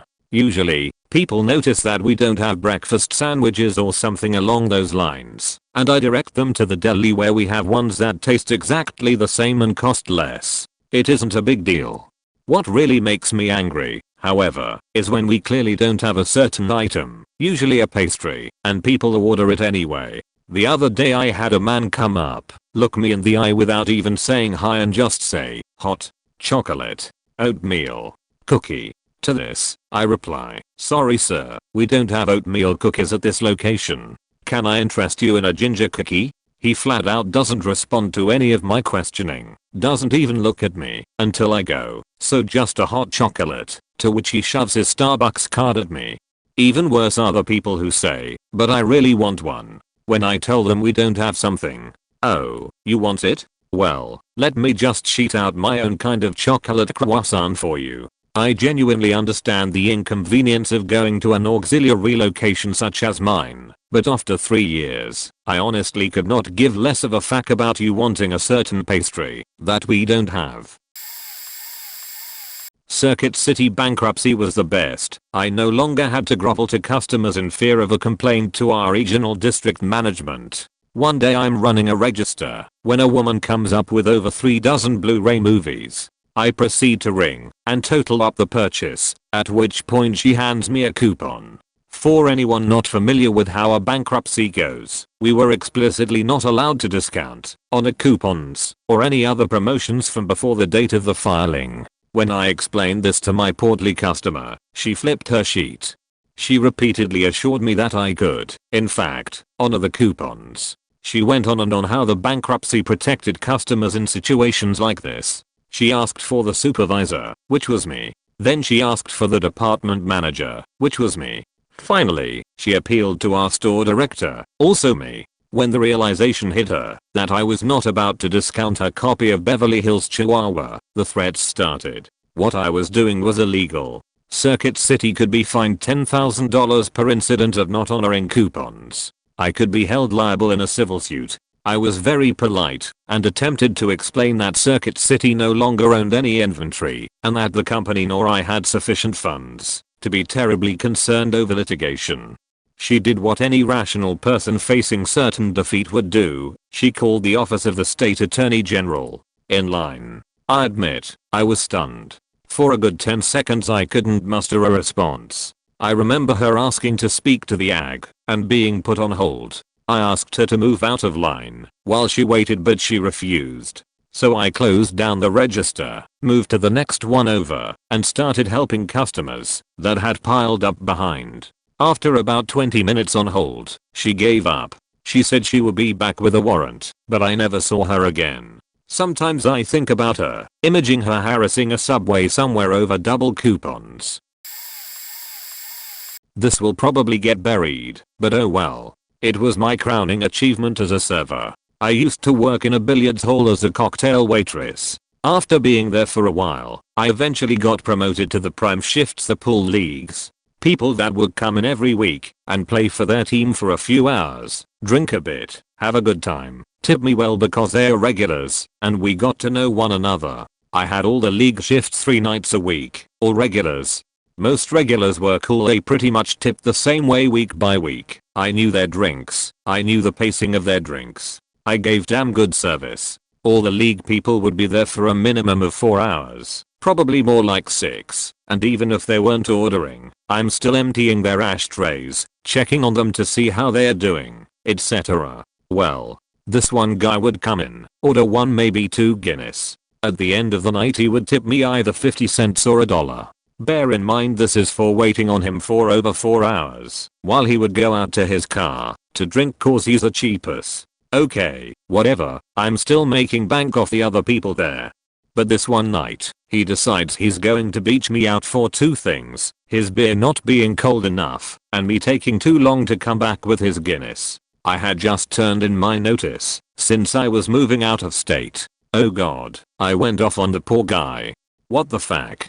Do you not see that the beers are packed under ice? How much colder can it get, you idiot? And can you see that you're not the only faking person here? I have to get other people's orders too, you cheat. And anyway, why would I make a special trip for you and you're faking 50-cent tip?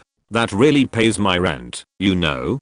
Oh god, the catharsis of that moment. I was, if you couldn't tell by my caps lock, screaming at the top of my lungs to this guy. At one point in my tirade I was aware that everyone had stopped playing pool to watch this altercation. Every person that had ever not tipped, or tipped shittily, was personified in this guy. The entire faking pool league was watching this happen, about 50 people that night.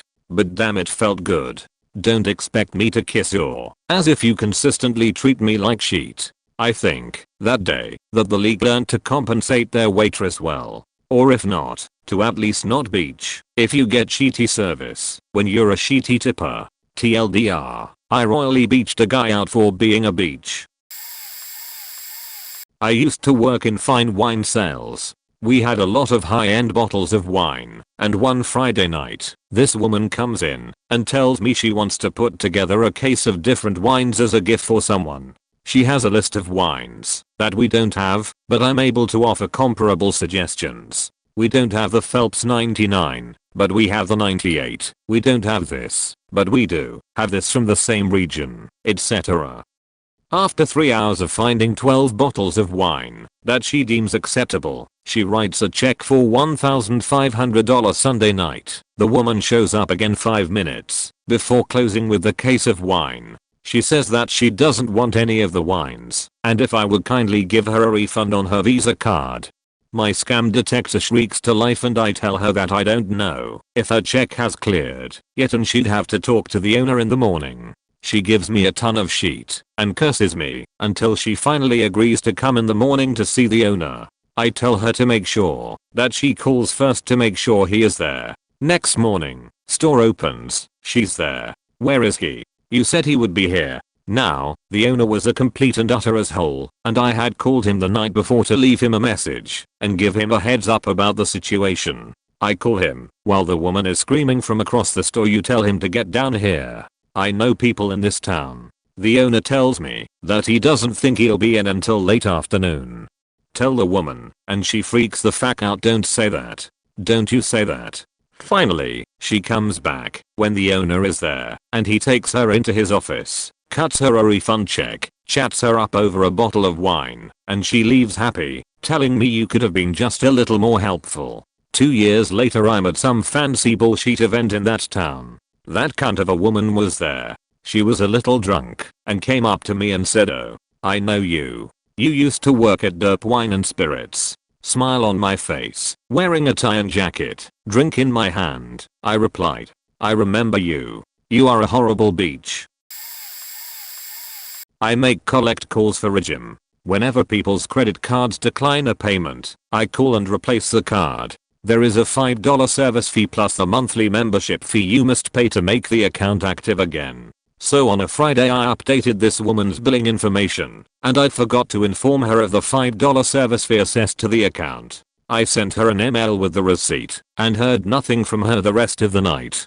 The following day, a Saturday morning, I receive a call from the same woman. She says there was a mistake in charging her account, and I inform her that there was a $5 service fee. She starts screaming at me, literally screaming about it. I told her that my office manager will be in Monday to waive the fee for her, and this bitch has the nerve to say, "No, you're going to call her right now." I told her I couldn't do this. It was my boss day off. "No, you call her right now and make her come in and waive my service fee." I offered to give her the number to our corporate office. She refused. Still tried really hard to get me to call my boss and begged her to come in on her day off. This bitch was absolutely insane. I've honestly never seen someone go so crazy. I proceeded to pass the call to my manager, and she screamed in his ear for about 30 minutes. She took our names and said she was going to get a lawyer and sue us over $5. I was honestly thinking about taking her name number and posting her number on 4chan or something. It's hard to describe how nasty mean this woman was. I've gotten a lot of angry customers, but she took it to a whole new level.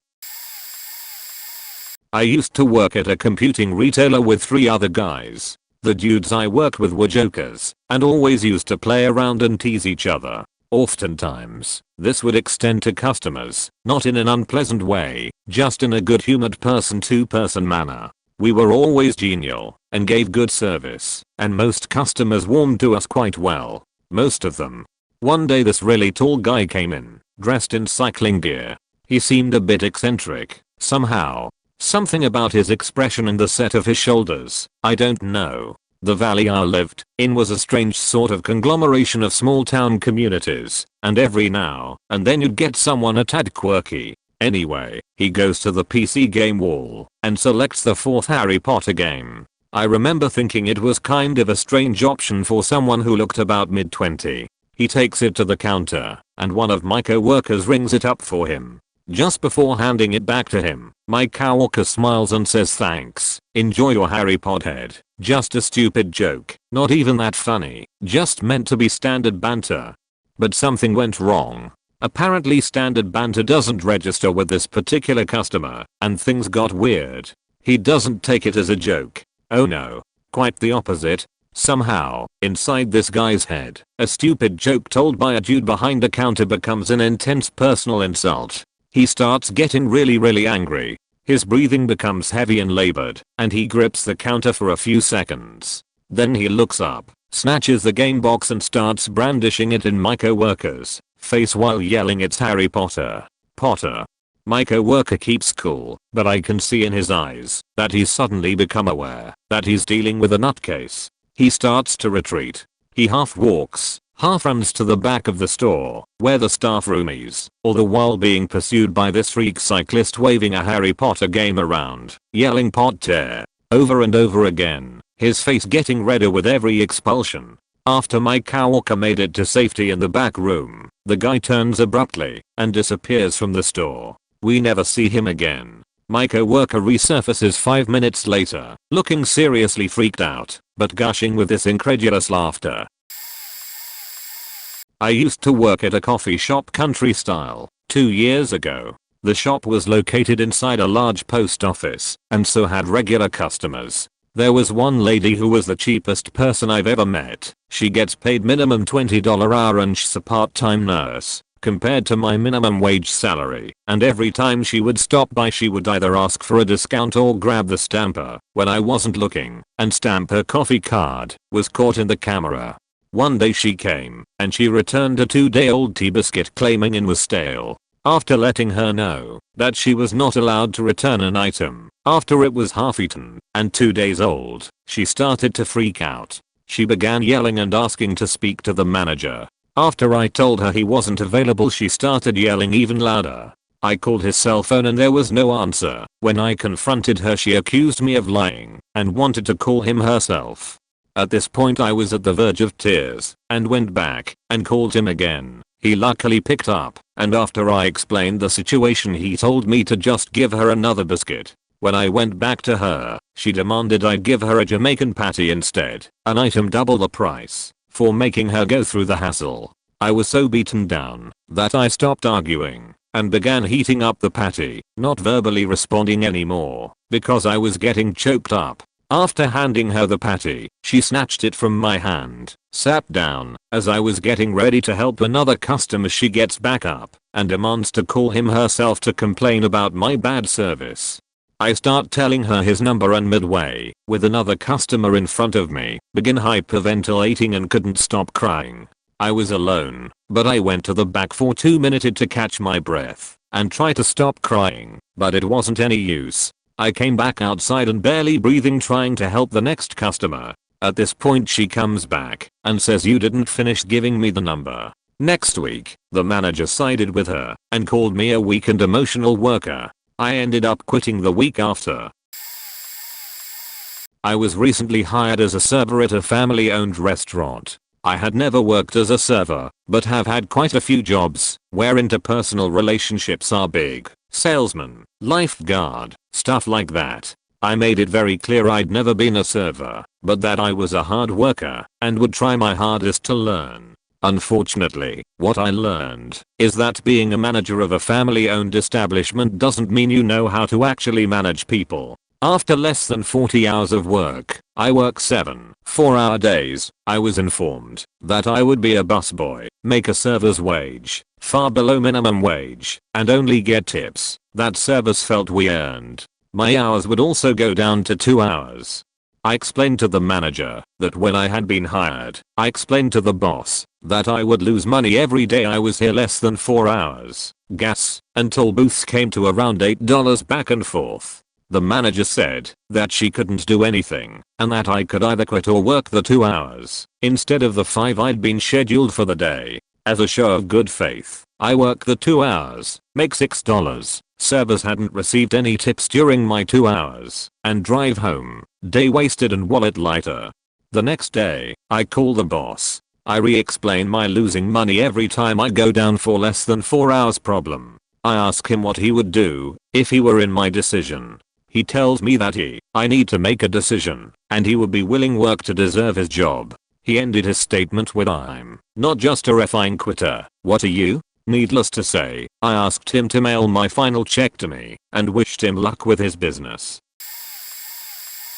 Oh boy, I have some winners. I work at a major national bookstore, the one that's still in business, and we get some crazy people. There was the woman who tried to break the door down before we were open. At like 7:45 am, we open at 9, she's hauling us on the door. Like, actually trying to get in, even though the door was locked, and I had already told her we weren't open. I was standing there shelving, and sort of watching her, and wondering to myself what she was going to do if she got in.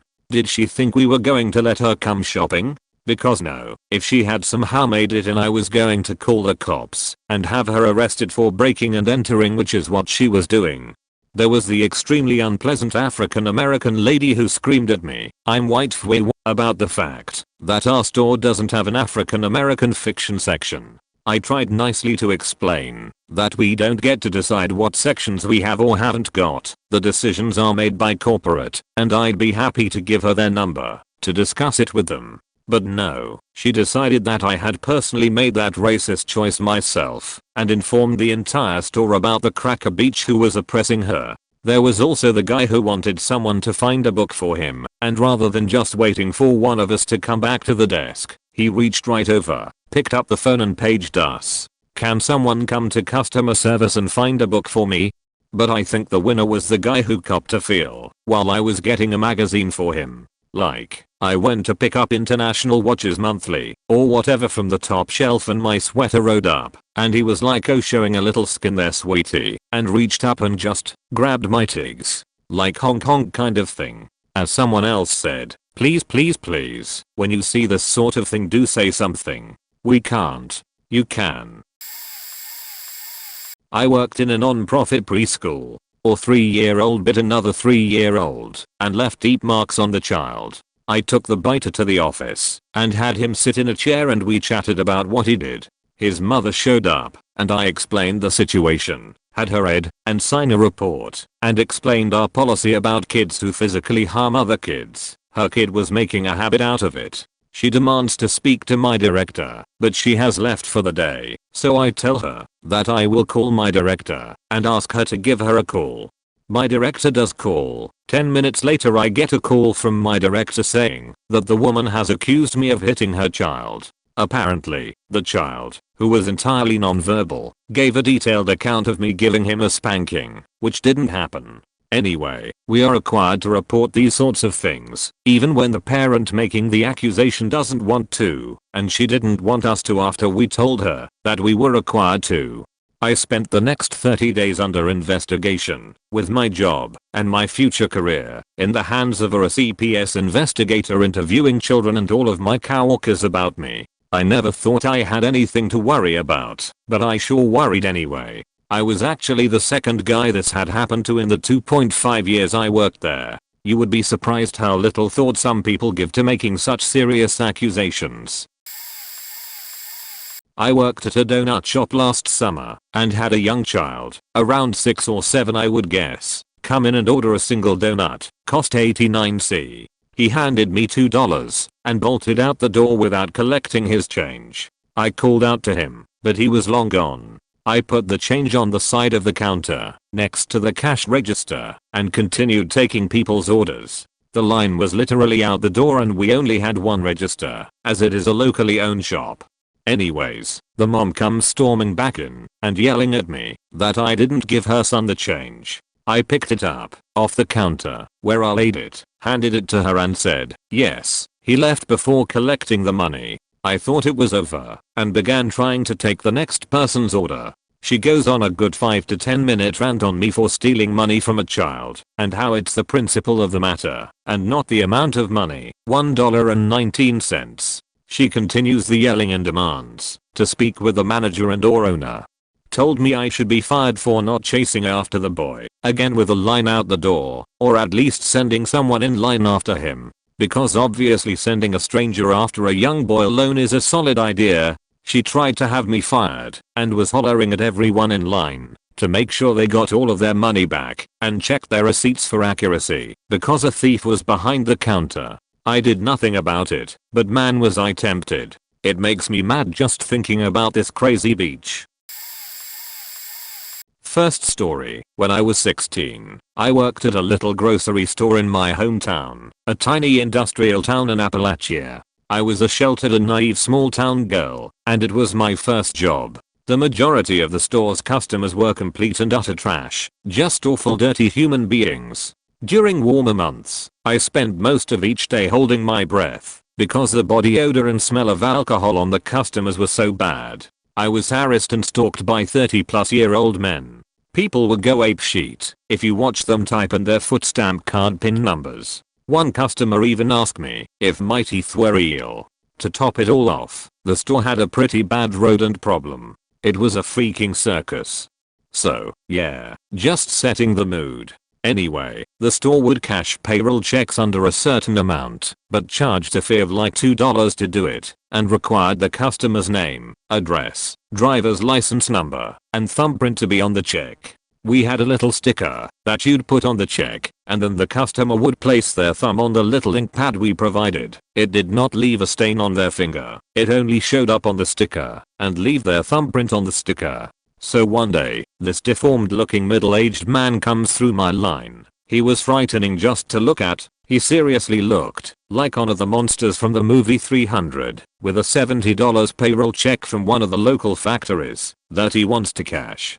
When I told him I'd need his address and driver's license number, he turns beet red and starts shaking with rage, but obliges. Then, when I apologetically ask for his thumbprint, he goes ballistic. There was a little plastic display bolted onto the register with paperback books in it, and he attempted to tear it off. He started screaming threats in my face and swinging at me and snatched the paycheck away before running out the door screaming profanity that would make a sailor blush. I was in tears of shock and fear at that point. I was pretty sure he would come back into the store with a gun. A manager finally moseyed over and shrugged off the entire incident like it was nothing. The only person that was even remotely concerned was the lady who was next in line, who actually had the decency to make sure that I was okay and console me before I rang up her order. He came back in to shop a few weeks later like nothing had ever happened. I refused to wait on him, turned off my register light when he got in line. Second story, my next job was at an office supply store. The customers there weren't much better. One day, an angry looking older man brought in some ancient as rolls of cash register receipt paper. 2 had been used up without a receipt and demanded a return. I called my manager over, who decided to allow him to exchange them just so he'd leave. The guy walked back onto the sales floor to get what he needed and then began shopping for other items. During this time, I rang up a woman and her child who were buying a couple of items. As I was handing the woman her receipt, the older guy with the exchange comes up, face beet red, and starts screaming in my face that I shouldn't have checked anyone out before him. How dare I make him wait? He had to wait all of 2 seconds, etc etc. He then raises his fist, as if to hit me, screams profanity, etc. I proceed with the exchange and ring up his other purchases, nervously, and his credit card is declined. This sends him over the edge. I thought he was going to have a stroke. He yanks the card from my hand, and then throws another one at me, which bounces off my boob. I have never felt so belittled. My manager finally had the decency to come over at that point, and made the guy leave the store. He at least allowed me to take my break at this point, which I spent sobbing in the break room. Needless to say, if I can help it, I will never work retail again. I have immense respect for anyone who does, and I always treat them as kindly as possible. Looking back, it just sickens me that assholes like the 2 men I encountered would violently take out their frustrations on an innocent teenage girl who did nothing to them, and who, on top of it all, had to work from age 16 on because her family didn't have much. The public at large is frighteningly angry and stupid, which is a really awful combination. Oh boy, do I have thousands of these stories. See, I used to work for WhatsApp, yeah, that whole airport security thing. I'll just tell the story I usually tell most people when they ask me for an awesome kick-ass story about working at the airport. So I was on ID checking duty, need to confirm IDs with boarding passes and whatnot. A family comes up to my stand and presents me with their boarding passes and ID. The mother's face, due to cultural reasons, was completely covered with clothing. Now this is something that happens at least once a day, so no big deal. I ask the mother if she is comfortable taking off the headwear here, or if she would rather go into a more private location with her family and female officers, so we can confirm her ID. Usually they happy thank me for the option and take the private area option. This time things go a little differently. The mother begins to take down her veil. Excuse me, I cannot remember the proper name for the article of clothing. When her husband sees this happening and turns to her, screams, and slaps her in the face. If that wasn't enough, he continues to scream at her. I've saw some crazy shit while working there, but I was completely stunned by what was happening. I instantly called my supervisor, and luckily there was a cop standing nearby, and he took care of the situation. TLDR, worked at airport security. Man slapped his wife because she was removing her veil. Pre-edit. I'm sure I made grammatical mistakes in here, so I will most likely edit them when I see them.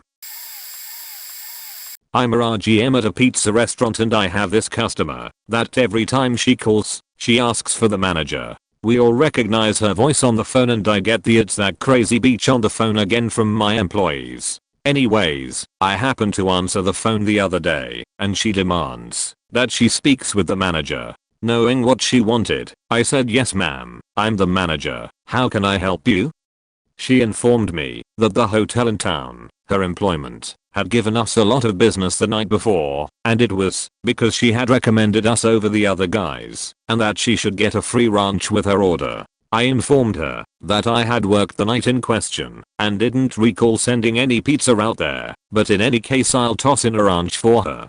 She asked if I was going to charge her for it, and if so, I could forget this and any order from her, because she will never call again and not recommend us. She says this every time she orders. I assured her that she wouldn't be charged. She places her order for delivery and hangs up. She calls back again a few minutes later and wants a separate order sent to the hotel where her friend works. Okay, done. I send her order to her house, put the other order in the oven, and she called back. As soon as I pick up the phone, she starts yelling at me to cancel her order and the other order, or she will sue. I hung my head and politely asked what the problem was. She starts bitching that she didn't receive her ranch. I politely told her that I'd personally put it in her pasta box. She said, "Yes, I got that one. Where's my free one?" Again, I hung my head. I told her you only asked for one ranch, and that was the free one. She proceeds to tell me that all pastas come with a ranch. I informed her, "No ma'am, it doesn't.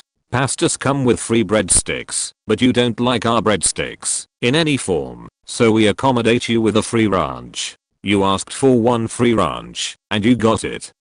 Silence proceeded. "So I made the mistake?" she asked. Yes ma'am, you did. Silence. Oh, I'm sorry. Please tell the driver to bring my food back and please deliver the other order. She cries. I asked if she was sure, or do we need to end this transaction for today and from now on? This is a common complaint from her, even though she orders the same thing every time. All was good until I see her receipt hanging on my office cabinet with future credit posted on it. She called back later that night and spoke with another manager and talked her into a future credit. I'm a work-study student in an administrative office at a community college. I witness episodes of bravado douchebaggery every single shift. Kids come in expecting to meet a dean or administrator or advisor within 5 minutes of arrival, even if that's 5 minutes before close. Recently, a kid came in and, as he was walking up to the counter, remarked something along the lines of "What is it, cross-dressing day?" referring to my unisex top, which is far less flamboyant than some of the shit I usually wear. Whatever. I get comments like this regularly, roll my eyes, laugh it off, and go back to my homework. Surprisingly, he comes up to me, and not my coworker. He asks to see the advisor for law enforcement majors. No shit, law enforcement majors are always the worst to deal with, and when I tell him she is in another office, his tone immediately goes from humorous, a response to his own joke, to offended. After telling him the room number, I ask if he would like to schedule an appointment for the following day. He turned out to be one of the many who expects to see an advisor immediately and angrily try to "She knows who I am, tell her so and so is here," somehow forgetting that not only is she not in this office, but revealing that if she actually did know who he was, he himself should probably realize that he is the wrong faking office. I tell him she's booked solid with appointments for the rest of the day, and he responds with an under the breath, "You want me to kick your ass?" At this point, he must have noticed that my coworker has been watching and says he's just kidding. I schedule the appointment for the following day, remind him of the correct office, and immediately delete his appointment. I work in retail, charity resale to be precise, and have a few horror stories. I hear people bitch about our prices all the time, even when the items are less than $10 and still so new that the tags are still on them. There is a Kohl's and a Walmart within 500 yards, either place you won't get any clothing for less than $15, unless you're talking bulk underwear or a single bikini bottom. We have a credit card policy about the card being signed or needing a photo ID, not even necessarily a DL, just SIMID with a name and picture. It's part consumer protection and part protecting our owners. I have gotten so much crap over this, it's not even funny. One lady was so pissed she wanted to take it out to the parking lot. She promptly claimed it was a joke when she saw my manager walking over. But my worst customer got downright personal. I'm trans Mount F and seem to pass decently at work. Some days I'm off and will get a mix of sirs and ma'am, but usually my voice is just fine. I've worked fairly hard on that voice. I never had the time or money for voice lessons and done fairly well with it. Either way, I don't say much about my gender unless asked. Anyways, this trashy white pregnant lay comes in and gets pretty pissy over the policy. So I call the manager to deal with it as we're supposed to. While we are waiting on the manager, this lady makes a comment about my voice being completely off and masculine. She decides to just be a bitch and tell me I don't pass a big hurt and no. Honest concerns between friends is okay, but an uninvited critique from a stranger, hell no. By picking on something that I worked really freaking hard on and is probably my most passable feature, and doing so for no better reason than she wanted to pass the time. I actually had to go and sit down after that. That bitch was scary on top of being mean. TLDR, I'm trans, and a customer who was pissed at our credit card policy decided to take potshots at my voice and passing ability, adding insult to the injury of her eating me in the first place.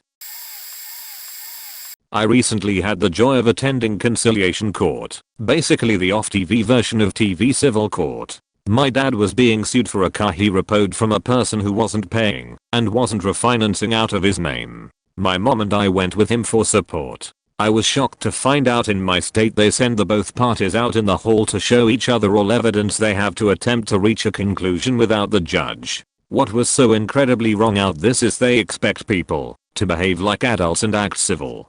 They have no officers, bailiffs or officials out in the hall in case something goes wrong. Technically my mom was not being sued, but the money paying for the car is partially hers due to the fact they are married. So my mom sits down next to my dad to see the evidence. She shows the first thing, which is a note from the dealership saying my dad agreed to COSIN. He didn't, he actually is primary on the car because her credit was too horrible to get the car. My mom, stupidly, piped up and asked if she knew what COSIN means. At this point the plaintiff starts raising her voice telling my mom to shut up, and the plaintiff's fresh out of prison ex-husband Herman comes lumbering over and starts yelling at my mom, hunching over her screaming. If someone yells at me, I will either take it or start crying, but something snapped in me that this man was trying to scare my mom, so I squeezed my way in between him and my mom. He was so close I was physically touching both of them. I told him to back off because we didn't need him in our faces after we have been told about his just getting out of jail for slitting someone's throat. The plaintiff had texted that was what he was in for, but we knew it was her trying to scare us. Luckily, mentioning his jail time and the fact the person he was there supporting was using him as a threat freaked him, and he backed completely off. My story of a man who was a veteran, and I believe mentally ill in a very serious way. It was very frightening to deal with him. Actually, I worked in an independent bookstore that was connected to a cafe in the shopping center it was in was the last stop on the line from Philadelphia. So you can imagine we got a lot of nuts. This man had a walker and dressed in a large camouflage jacket. He had a dark blue cap with an American flag on it and aviator sunglasses. He was probably around 70 years old. Because I was employed as a cashier by the book department, I sometimes worked the register on the grill side of the store.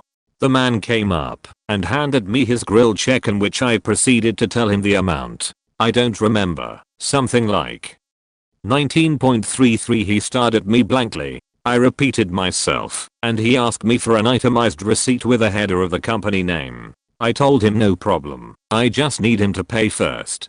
How am I supposed to know what I'm paying for? I showed him the grill and check and explained what each of the charges were. All that is chicken scratch. I want an itemized receipt with the company header at the top. I have my reasons. Sir, I can't give you a receipt until you have paid me. This continued back and forth, and his voice escalated until he pulled out his cell phone.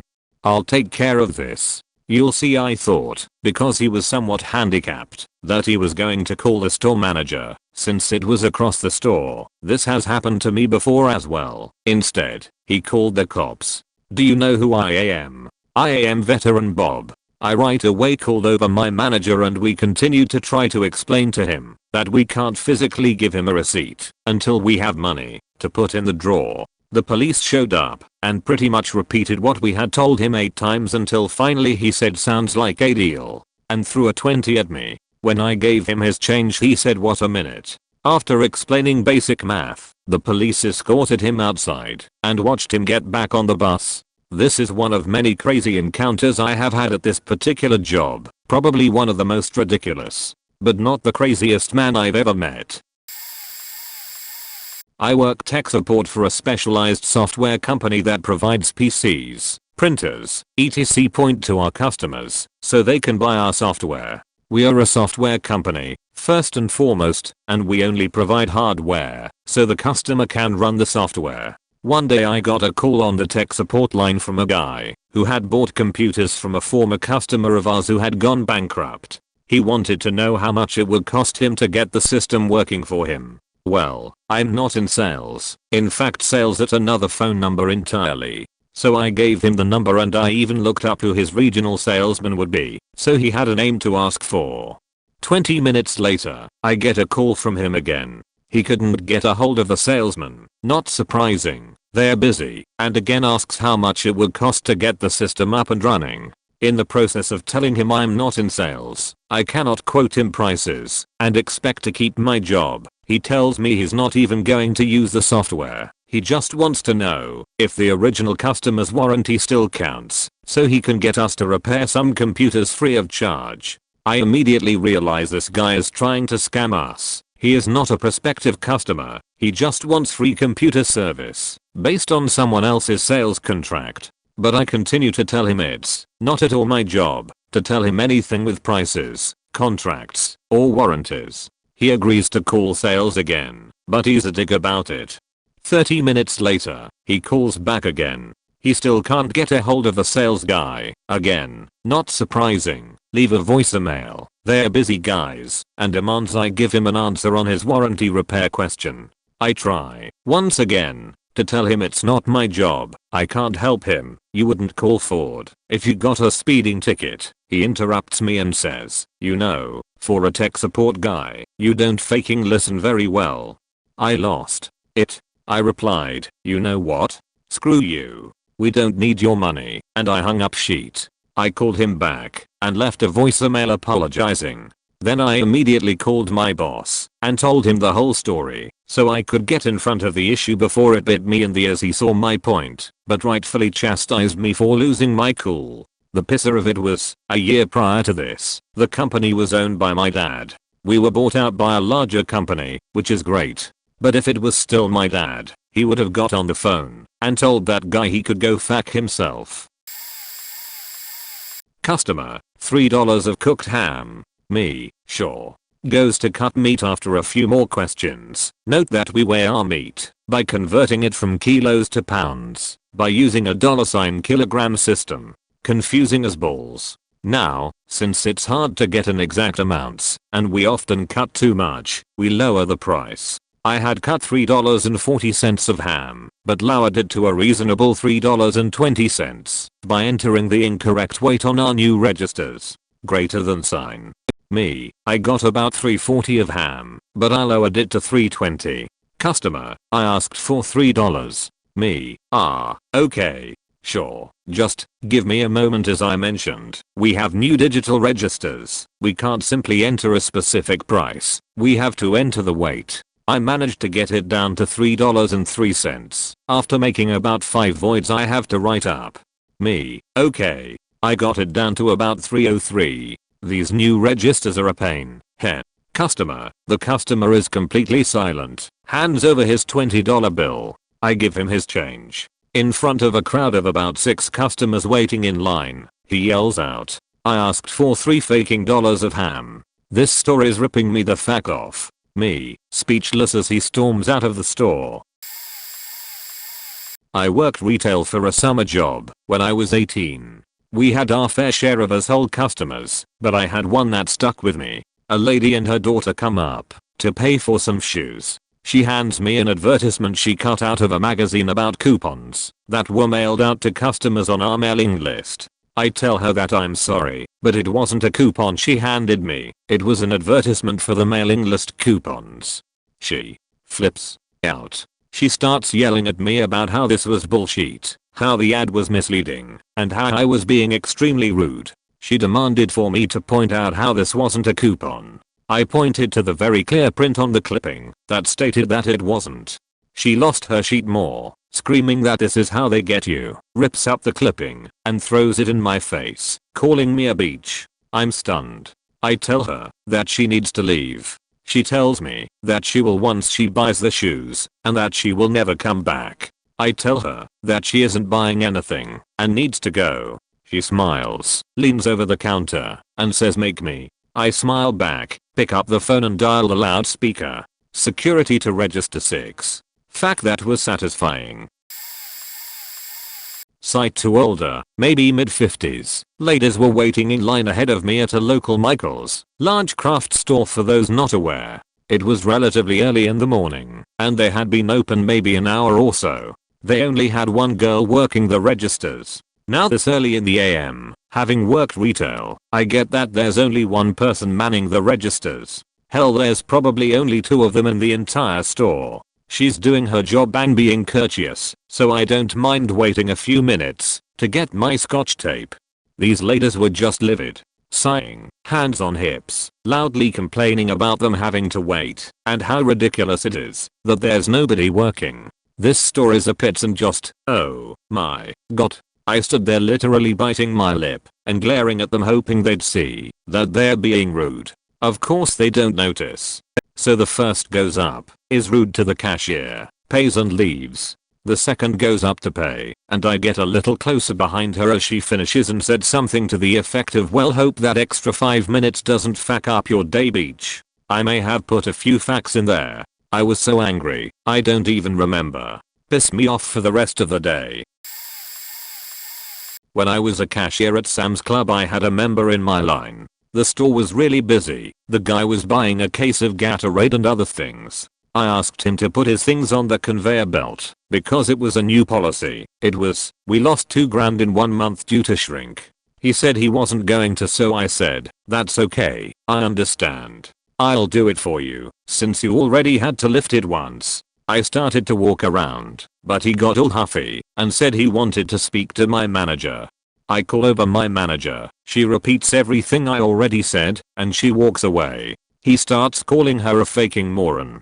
I'm a very petite girl, 5'3", and about 105 lbs. I just look at him and go, she isn't a moron, she's just doing her job.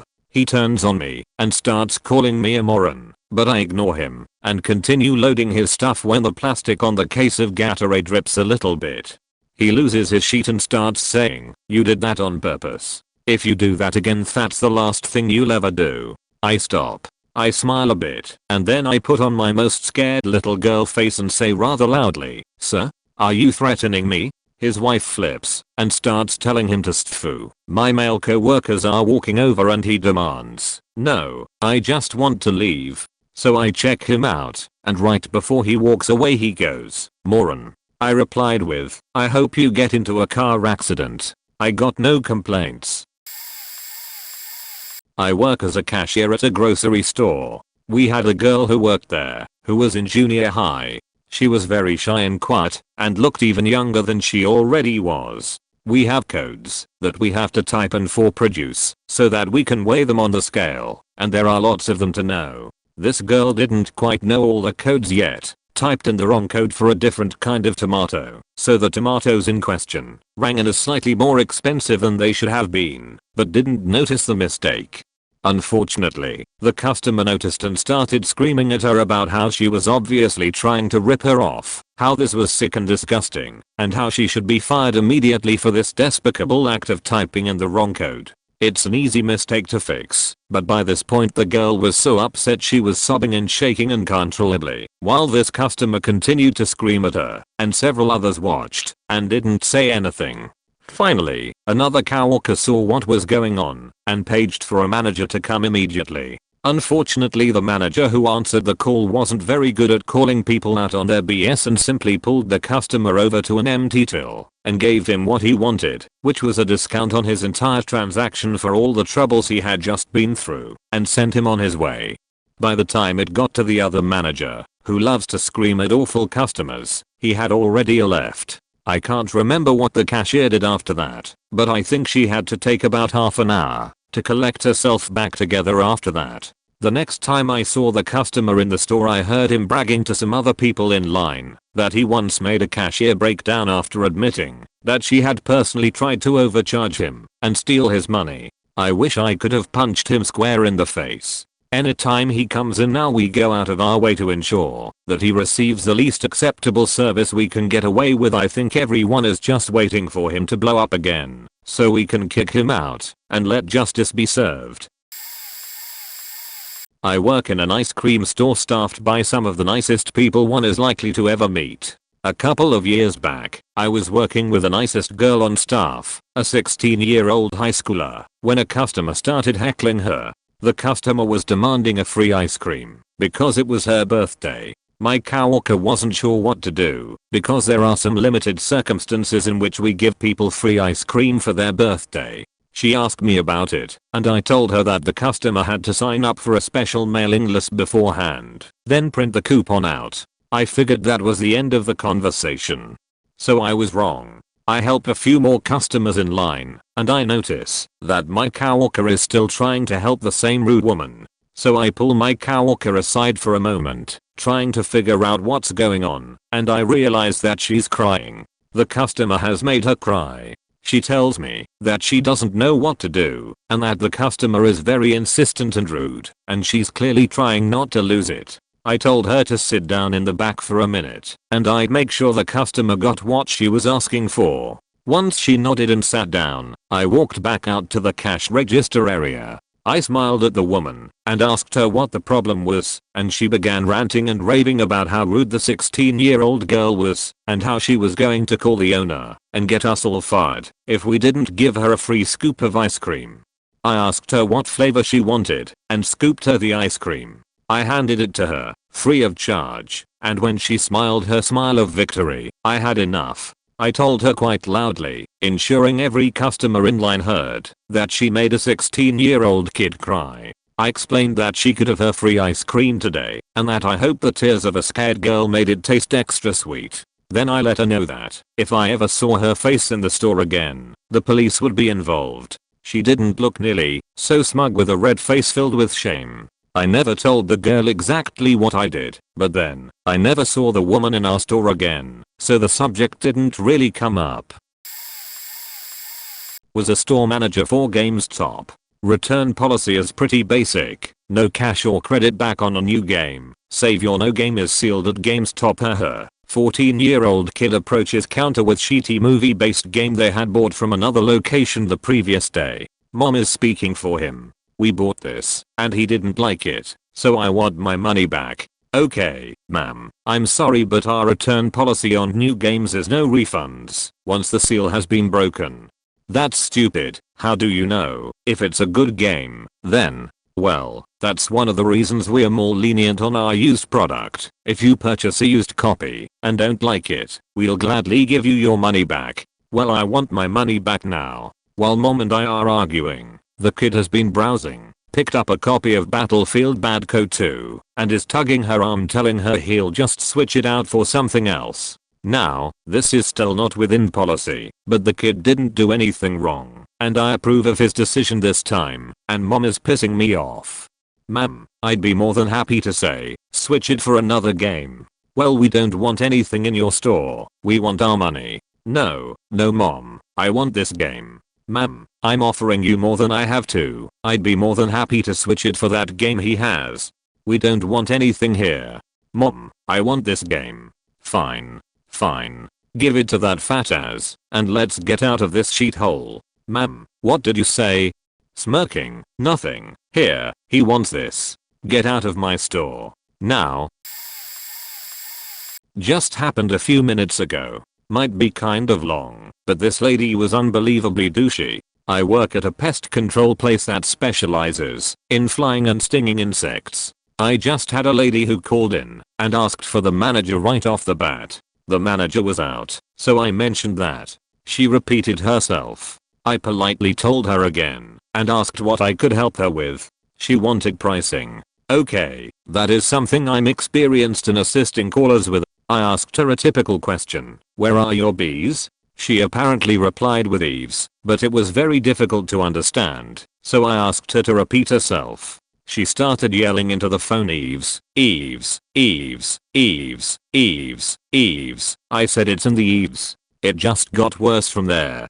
She would ask a question and then pause, making it sound like she was waiting for an answer. Whenever I started answering, she would scream at me. I wasn't done talking. Stop interrupting me.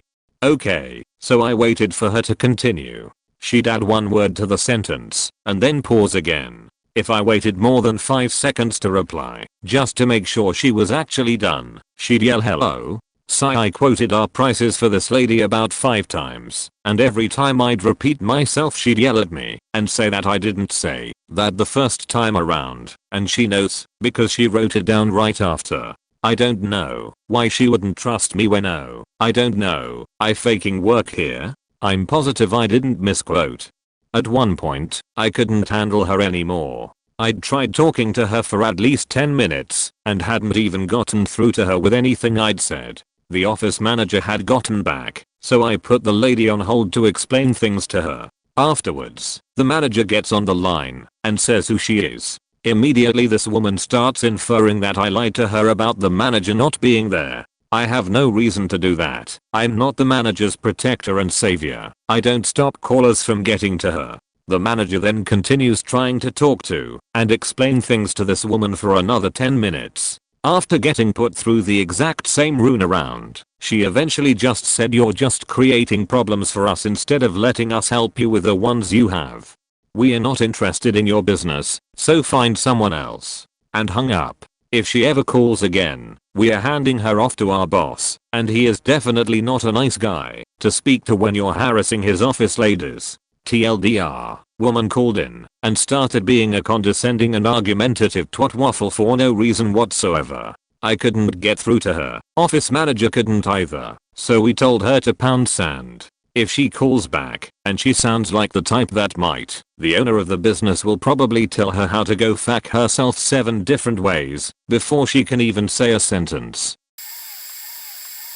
Was at a movie with my husband. This was a while ago. We were seeing The Departed. There were 3 teenage boys in front of us being very loud and filming the movie on their cell phones. My husband asked them to please quiet down, and they did not. After about 20 minutes of them continuing to ruin the film, he nudged the back of one of their chairs to ask them again. The guy turned around violently and told us we'd be sorry. Then they got up and moved to the seats directly behind us and started throwing popcorn at us. Fine, we got up and left, got refunds on our tickets, and planned on coming to see the later, hooligan-free, showing. When we came back for the later showing, the 3 douche rockets recognized us as they were leaving, and we were entering, and followed us back into the theater, where we were the only people around. They started yelling, "Do you know who I am?" We first tried to ignore them, but they just started getting louder. I got out of my chair and told them I was going to get security, and one of them spat on my face. He spit in my face. I fucking lost it. A stream of obscenities that I hope to never replicate came spewing forth from my mouth as I told them I knew exactly who they were, privileged teenagers holes, and I was trying to throw punches at them. My husband was physically holding me back from them when the security came into the theater and removed the 3 boys. The audacity of the "do you know who I'm" statement still gets to me today. TLDR went to a movie and some punks ended up spitting in my face. After we asked them to please be quiet, I tried to punch them, but couldn't reach them until security came in and had them removed.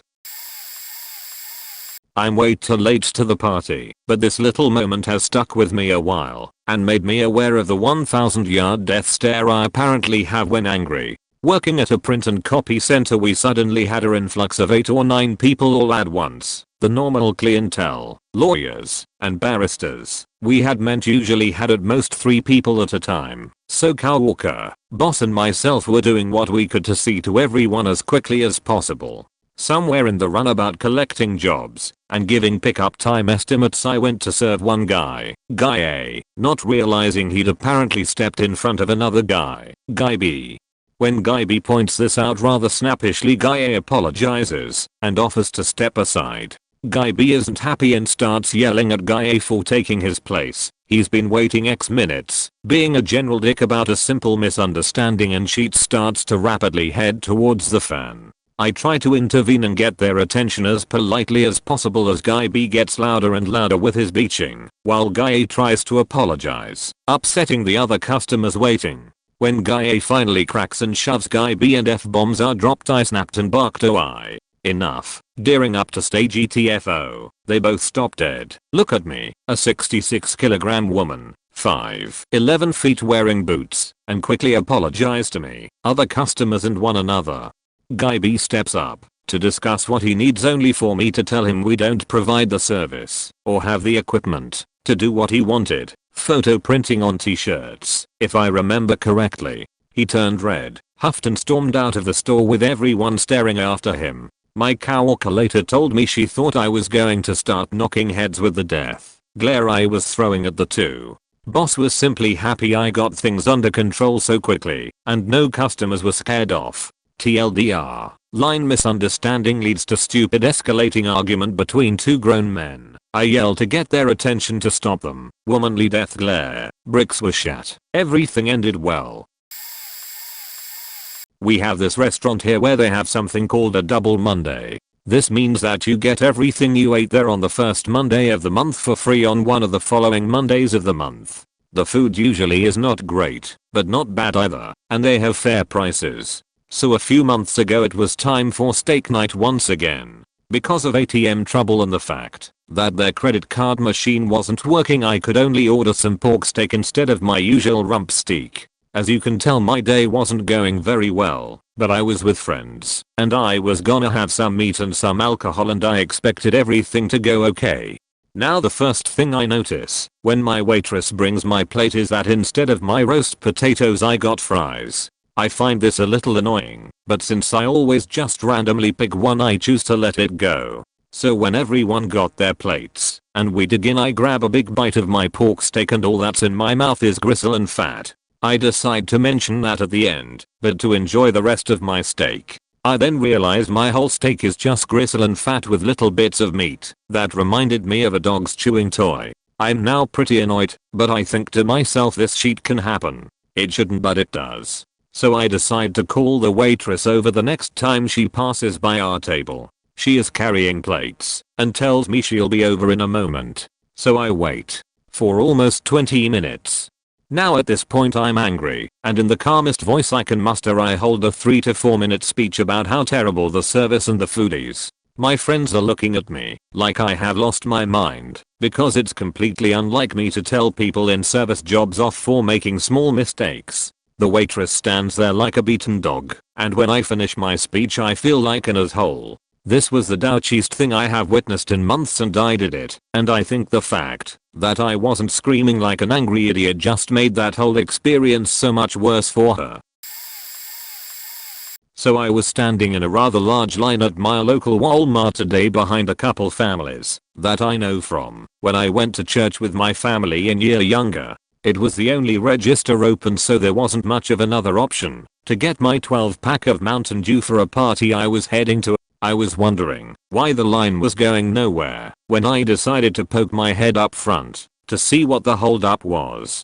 It was a little old lady who didn't have enough for her groceries and she was trying to talk the cashier into letting her get away with being short. This struck me as odd until I found out she was a mere $0.21 short of her purchase. Now all these families were just staring, and there was even two making fun of her. I walked up and handed my soda to the cashier, handed him a $5 and told her to keep the change. One of the middle-aged women, I knew these people, so I also knew that they all make over 6 digits, grabbed her kid and yelled very loudly, "See that man? He's acting just like Jesus wants us to." For some reason this set me off, so I turned around. I haven't shaved in a while, so I'm rocking some nice scruff, a Slayer shirt, and gym shorts, so it must have been a nice sight. Very loudly, I said like Jesus, "Ma'am, I'm an atheist who makes minimum wage, and I was the one who stepped up to help her. Your hypocritical Christianity is an inspiration to us all." As I stormed out, a couple of the cart boys started to whistle and cheer. Soon shoppers joined in, and even the cashier. I gave a wave and went off with a feeling of accomplishment. I was at a Cubs vs. Phillies game at Wrigley last summer with some friends. I was working up there over the summer and even as a Cardinals fan, you can't pass up an opportunity to see a game in that cathedral of baseball history. Around the 5th inning, these two kids show up in the bleachers spouting off how they sold their tickets behind home plate for beer money and decided to come sit out there. For half an inning, they were drunkenly getting on everyone's nerve. The worst of the two kept banging on this sign that said "Respect Wrigley" ironically. The usher standing next to me told the kid to stop banging on the sign, and the kid said he has season tickets, he can do whatever the fuck he wants. We ask him politely to stop and all he does is make the unoriginal Albert Pujols Pujols joke. Said usher goes on break and this kid usher takes his place, probably around mid-20s. The asshole keeps banging on the sign and the kid usher tells him to stop. Asshole tells the usher to fuck off. The kid usher walks away and comes back with the security manager. The security manager asks to see the asshole and his friend's tickets and ID. He then says that they are trespassing and if they don't leave they'll be arrested. Asshole says, "Fine, arrest me." 5 minutes later, 2 Biggers police officers come by, put the jackass in handcuffs, and haul him off. Not to mention this whole story took place over the course of about 2 innings. Garza faked up a no-hitter and the Cubs started losing. We then got ran out of the park by the entire bleacher section because we were Cardinal fans. Nothing special about that. Edit. Found the picture of the sign. Header http imga.com 27 CFR. I'm the manager of a retail dining hall at a huge university. One of my employees alerted me to a shoplifter. He had slipped a breakfast burrito in his pocket and was getting a cup of coffee before paying for the coffee. I approached him and said, "Excuse me, can I ask you to keep that breakfast burrito out of your pocket before you pay for it? I wouldn't want it to look like you were trying to take it without paying." He turned to me, pulled out the burrito, and yelled at me, "Are you accusing me of stealing? How fucking dare you? I can put this wherever I want. You can't tell me what to do." Then he pointed at the employee who saw him do it. "You. Who do you think you are? I would never steal. I want to talk to your manager." By this time he is making a huge scene during our breakfast rush. I calmly said, "I'm the manager. I'm not accusing you of stealing. I'm asking you to keep the food in plain sight until you pay for it." He stormed over to my office door a few feet away and started yelling at my assistant like she was the manager. "I'm going to report you. How dare you think that I would steal your shitty food? I'm never going to spend money here again." I looked at him, handed him my business card, and said, "By all means, you are welcome to tell anyone you like that I caught you stealing a $4 burrito. Please do not come back to my restaurant." He left the burrito and the coffee sitting on the counter and walked away yelling crazy shit through the entire dining hall. I stayed calm, but it took everything in my power not to beach slap that little pompous fuckface. One time I was at Subway, waiting in line when this guy father up is making his order. He gets picky on how they are making his sandwich, like making sure the cheese slices alternated is a specific way. When he sees the price they charge at the register, he claims that it should have a discount from some sort of sale. The employee says that there is no deal and this enrages the guy to the point of yelling. The employee is confused, and the manager tries to explain that there was no deal, so the guy demands they call the corporate offices. The manager makes the call and confirms that there is no deal. The guy storms off with nothing while yelling that they will be hearing from his lawyer. Another incident happened when I was working at a fast food Chinese place. A couple in their 40s come in and order takeout, getting 3 to 4 entrees. Since everything is made to order, some items on the menu take longer than others. Only one entree is left in the kitchen, being made while the others have been finished and bagged outside of the kitchen when one of the employees in the kitchen sneezes. He was nowhere near the food. The couple hears it and immediately demands a refund on everything. The owner was in the front with me and reassures that the sneeze was not near the food, but they were adamant about it. They finally get their money back and leave in anger. Had another woman demand a refund on the only entree she got that she shared with herself and her 3 kids after they had finished everything. She claimed to have found a piece of plastic in her food that could not have come from us. She made some claim that she bit a rock and chipped tooth after eating our food. She left after she realized that she wasn't going to win. Another woman screamed at us during rush hour for forgetting some of her food. I remembered giving her everything about 10 minutes prior. She gets angry and calls home and yells at her family to check everywhere. When they can't find it, she yells over the phone, "Fine. I just won't eat tonight." Then leaves. She ends up calling back later, apologizing cause she had placed one back by the door to close it and forgot.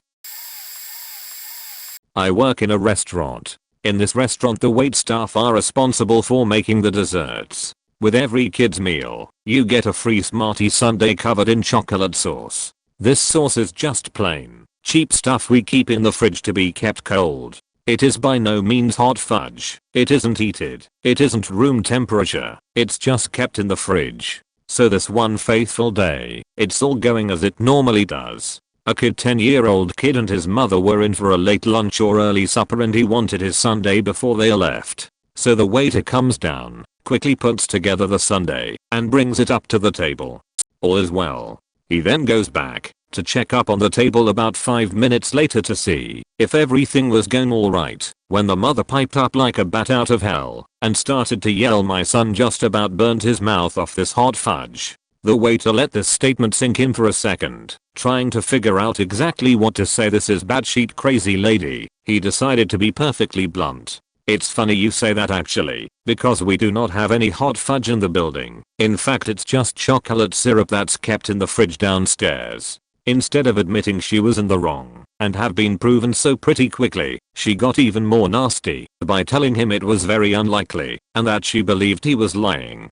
He didn't know what to say to her really. There's nothing to say when you're working for your tips and have to be polite to everyone as much as you can. Eventually she paid her bill, swearing she would call back to speak to the manager about the incident. I don't think she ever called back, and if she did, my manager just would have said the exact same thing and possibly would have used more tone for making her staff seem like a liar in front of all the other customers. But as far as I know, it was the last we ever heard of her. But when it all comes down to it, she was just looking to get something taken off her bill or a gift card and picked the worst possible complaint to make. To make it worse, she made a scene and herself to be an idiot. I'm a firefighter in Texas. So the story goes, and trust me, it's 100% true. One of our neighboring departments, we are all small towns, no more than 3 stations each town, was responding to a house fire. The chief had arrived first in his SUV and saw that there was at least one room completely on fire. So being the really smart chief he is, without any hose line and waiting for the pumper to arrive, he runs to the neighbor's house and grabs the garden hose. No self-respecting person with common sense is going to think this will put out the entire house, and used it to cool down the side of the house around the windows and the walls to keep it from spreading as best he could. Most importantly, keep it from spreading to the neighbor's house. So here comes this neighbor man running from the house the chief had just picked up the garden hose from and screams at him, "You better pay me for all the water you are using." Mind you, the chief has used well under a gallon at this point. So the chief goes, "You do realize I'm protecting your house, right?" And the guy goes, "You have your own trucks. You don't need my water." And this is going on in front of these poor family members who are watching their house burn up. So the chief pulls out his wallet and hands him $1. Since that time, our training classes usually have some point where we go over how to deal with idiots, and this is always used as an example. One of my favorite. I have more though. You would be surprised how many people actually react like this. Another good one was we had just arrived back from a call to a house fire with entrapment. One person was reported to be stuck inside. When we got back to the station, our chief comes up and says, "Guys, I know this sounds weird, but one of these businesses near the station called me after y'all left and reported that y'all were driving too fast. Same people who say we drive too fast are the same people that say we drive too slow when it's their emergency. Go figure." Edit TLDR man yelled at chief for using his garden hose to protect said man's house from fire, and someone said we drove too fast to go save a person from burning alive. I work at this place where kids come to paint pottery. It's usually a pretty relaxed atmosphere with the occasional fits from really young kids and some snotty parents. I also really enjoy the job because I'd consider myself to be a painter. Always nice to have a job relevant to your interests. The other day these two 10 to 12-year-old girls came in and almost immediately I knew they would be trouble. Everyone who comes in gets the same lowdown on the paints. Like the tip, "It looks good with layers," they rudely responded with, "We know, we've been to an art class." I usually like to make conversation with the kids about school and things like that, but their tone was just so nasty. They had a complaint about nearly everything in the store. They complained about us not having the right stencils, and how we're annoyed about the fact we did not have things other than paint to decorate the pottery with. They also were mad at me when they asked for water, and I told them we did not have cups. In the store we have regular pencil that people can use on their pottery, but that will come off in the kiln. For those who don't know, the machine that helps to make the glaze on pottery shiny, it's just to help with outlines and such.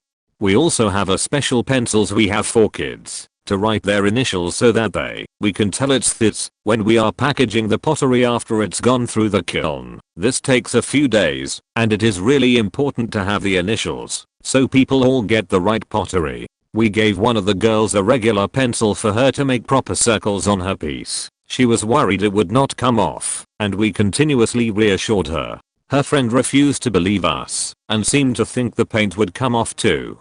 When it came to them writing their initials on the bottom of their pieces, they got very upset and refused to do so. The nastier one said, "I don't want to. If you must, you do it." As they left the store, she said, "Thanks for your wonderful service." I know we gave them good service. I was polite as possible, and I even gave them ideas for painting their pottery when they asked for help. I responded in the sweetest tone possible. "Oh, you're so welcome." My coworker said he had never had an issue like that with a kid at the store before. Ever. Worked at GNC in a very high-end mall. I'm genuinely interested and study nutrition, and I wasn't the typical BS salesperson trying to sell stuff they didn't need.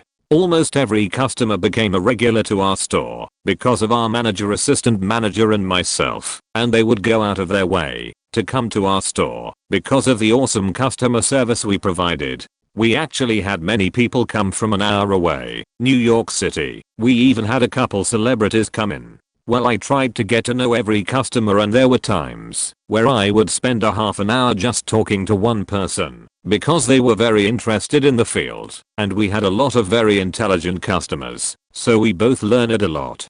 Unfortunately, being such a high-end mall, we had the occasionally very entitled and snobby customer. One lady came in and had bought some Vita packs a few months ago. We had just released a new version of them, and she came in wanting to return hers, or so she said. So I asked if she had a receipt. We can't accept returns after a certain date because the shelf life issue, but we will make exceptions and just toss them. She says she didn't, so I checked the date, and they had a while to go. So I said not a problem. On non-receipt returns we give back a % off in case they were purchased during a sale or at another store. Franchise and corporate stores have different pricing, so we want to avoid someone buying cheap then returning somewhere else for a higher price. Me being new, I want to check with my manager to see if we can give full price back. I knew he'd say yes, but I wanted to be sure. So I say something along the lines of, "We can definitely help you out, ma'am. Normally our return policy without the receipt forces us to give 30% off." And as I was about to say, "But let me check with my manager and see if we can give you full price back," she flips out. I found out that she has about 6 of the older Vita packs at home and wants to exchange them for the new ones 1 for 1, regardless of the price difference. She is appalled when I explain that is not possible, but she can purchase them through the return. Somehow it does not make any sense to her that she can't get the new products for free if she gives us back the old ones without a receipt or anything. After trying to explain how this did not make any sense in kind way, she storms out and says she's never shopping here again. We had another customer come in, an older guy who acted like he was hot sheet because he benched and did bicep curls. Right away I knew this guy was a jerk. He walks in, and before I can even greet him, he just says powerful the name of the product. So I hand it to him and try to ask if has used it before, how he liked it, etc. He just basically tells me to leave him alone. So I'm helping another customer and he just walks up to me and says, "You are going to need to give me this for a lower price." I didn't even really comprehend what he was saying at first. So I said, "Do you have a gold card with us, sir?" He says no, but Vitamin Shop has this online for $10 cheaper and you need to price match it. Now he was trying to be intimidating, and I'm no tough guy, but I'm a power lifter, so I'm much bigger and obviously stronger than he was. He had chicken legs, so I just say, "Sorry sir, we can't match online prices. We can however match in-store prices if you have a receipt or catalog." He says either lower the price or I'm leaving the store and buying it from there. Well, I had about enough of him, and I said, "Sir, I'm with another customer. I really don't have time for your attitude. You aren't intimidating anyone, so please leave the store or buy the product." I used to hang out at a Denny's with a smoking section after work. A man I used to work with was waiting tables there on the night shift when a friend and I dropped in. The place was dead that night and we were the only 2 people in the section. They usually left ashtrays on each table, but for some reason, they had a temporary rule change at the time and the server was supposed to bring you an ashtray. My former coworker brought us 2 and stopped to chat for a minute before placing our order. While he was away, some loudmouth drunk and his girlfriend came in and sat down. The man, who was probably in his 40s, started making a fuss about his lack of ashtray as soon as he sat down. I think he was trying to impress the woman he was with. The server had just walked back in when the man started calling him incompetent and exclaiming that the service was a faking joke. He was so loud and so rude that the server just kind of froze, then began scrambling to apologize and grab an ashtray. I picked up mine, turned around and leaned over the booth to slam it down on the table in front of him. If it's so important to have your ashtray right away, you can have mine, I said. He opened his mouth to explain to me that the server was an idiot, and I said no, I know people like you. You just want to come in here and be an asshole because you think you can. So just take my ashtray because I don't want to listen to it. He doesn't make the rules, and there is no reason for you to come in here and treat people like shit. Grow up. I turned and sat back in my seat. He then handed the ashtray back and said, well, I'm sorry you feel that way, honey. I responded with yeah, and I'm sorry you're a jerk. Not very clever, I know, but I was angry. The man was very quiet for the rest of his time there and actually apologized to the server, so I felt like I did some good in the world. I also got a big hug from the server on my way out that night. I was standing in line at a Fazoli's fast food Italian place. While I was waiting, I noticed an older woman demand to speak with the manager. After receiving her meal, the manager slipped up to the counter and politely asked if everything was alright. At that point, she lays into him about the terrible service and how her breadsticks were touching her spaghetti. The manager stands quietly for a moment, then apologizes and offers to change her breadsticks for new ones, to which she gives a you damn well better kind of reply. So he exchanges them for uncorrupted ones.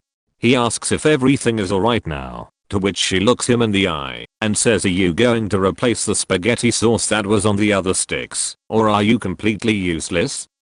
Another moment of silence, eyes closed. The manager apologizes again and agrees to add more sauce. The woman stomps off after it's finished. After I get my meal, I look over at the beleaguered looking gentleman and comment, you sir, have the patience of a saint.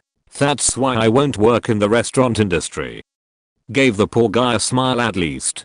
A time of my own frustration, when I was working as a manager at Radio Shack, a guy comes in and demands we replace his phone since it has a warranty. So I apologize for his trouble and ask to take a look at it. I can't see anything wrong with it right away, but sure enough, no power. Being past the return policy time, I offer to send it in right away to have it checked under warranty. The man becomes livid, demanding I replace it for a new one immediately. Again apologizing, I offer to send it in as the warranty is through his manufacturer and not us. I also ask if he knows what happened to it. He replies, it doesn't matter what happened to it, damn it. Even if I did drop it in my beer, it has a damn warranty and you better replace it right now or I will call the manager.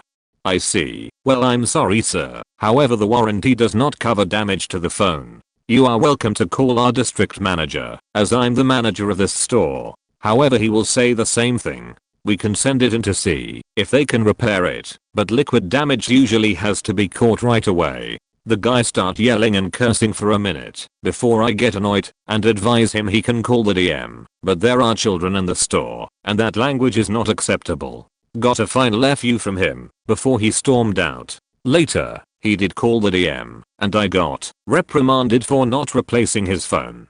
IAHD another incident where a woman was buying a prepaid Verizon phone for her daughter. At the time, the service was new in the area. We had some trouble activating it, i.e. Verizon couldn't get a number assigned and kept asking me to wait. I was as polite as possible and very sorry for these people having to wait while I did this. It ended up taking 2 hours, during which they got bored and went to lunch. When they came back, Verizon still couldn't do it. We tried different phones, we tried a few different things, but for some reason the system was just not letting it go through for these people. The mother just starts screaming at how incompetent I am, how worthless and stupid it was wasting their time there, the full explosion. I think she even tried to suggest I had chosen to cause them trouble somehow. They storm out, the daughter lingers long enough to sincerely apologize about her mother and all of my time gone. 2 other customers offered their names and phone numbers in case the woman complained, because her increasing rudeness had pissed off a few people, which she did complain, and thanks to those other customers I ended up getting a positive review for the handling the event professionally. This happened several years back, but I still remember it pretty vividly. I had decided to try to take up skateboarding because I felt it would be fun. It wasn't. I had bought a skateboard, completely customized, completely new, from a guy at a flea market. I tried out skateboarding, quickly realized that I was no good at it and sold the board to one of my brother's friends. Cut to a month later, and my grandmother, brother's friend, and I all go on a skateboarding trip. At one of the parks along the way, this guy decides to take the board that I had gotten and say that it was his. We argue with him, trying to get the board back, and he eventually calls the police. The police arrive, and the guy says that the board had his symbol on it, and we show the receipt of purchase, which was still in my grandmother's car, to the police officer.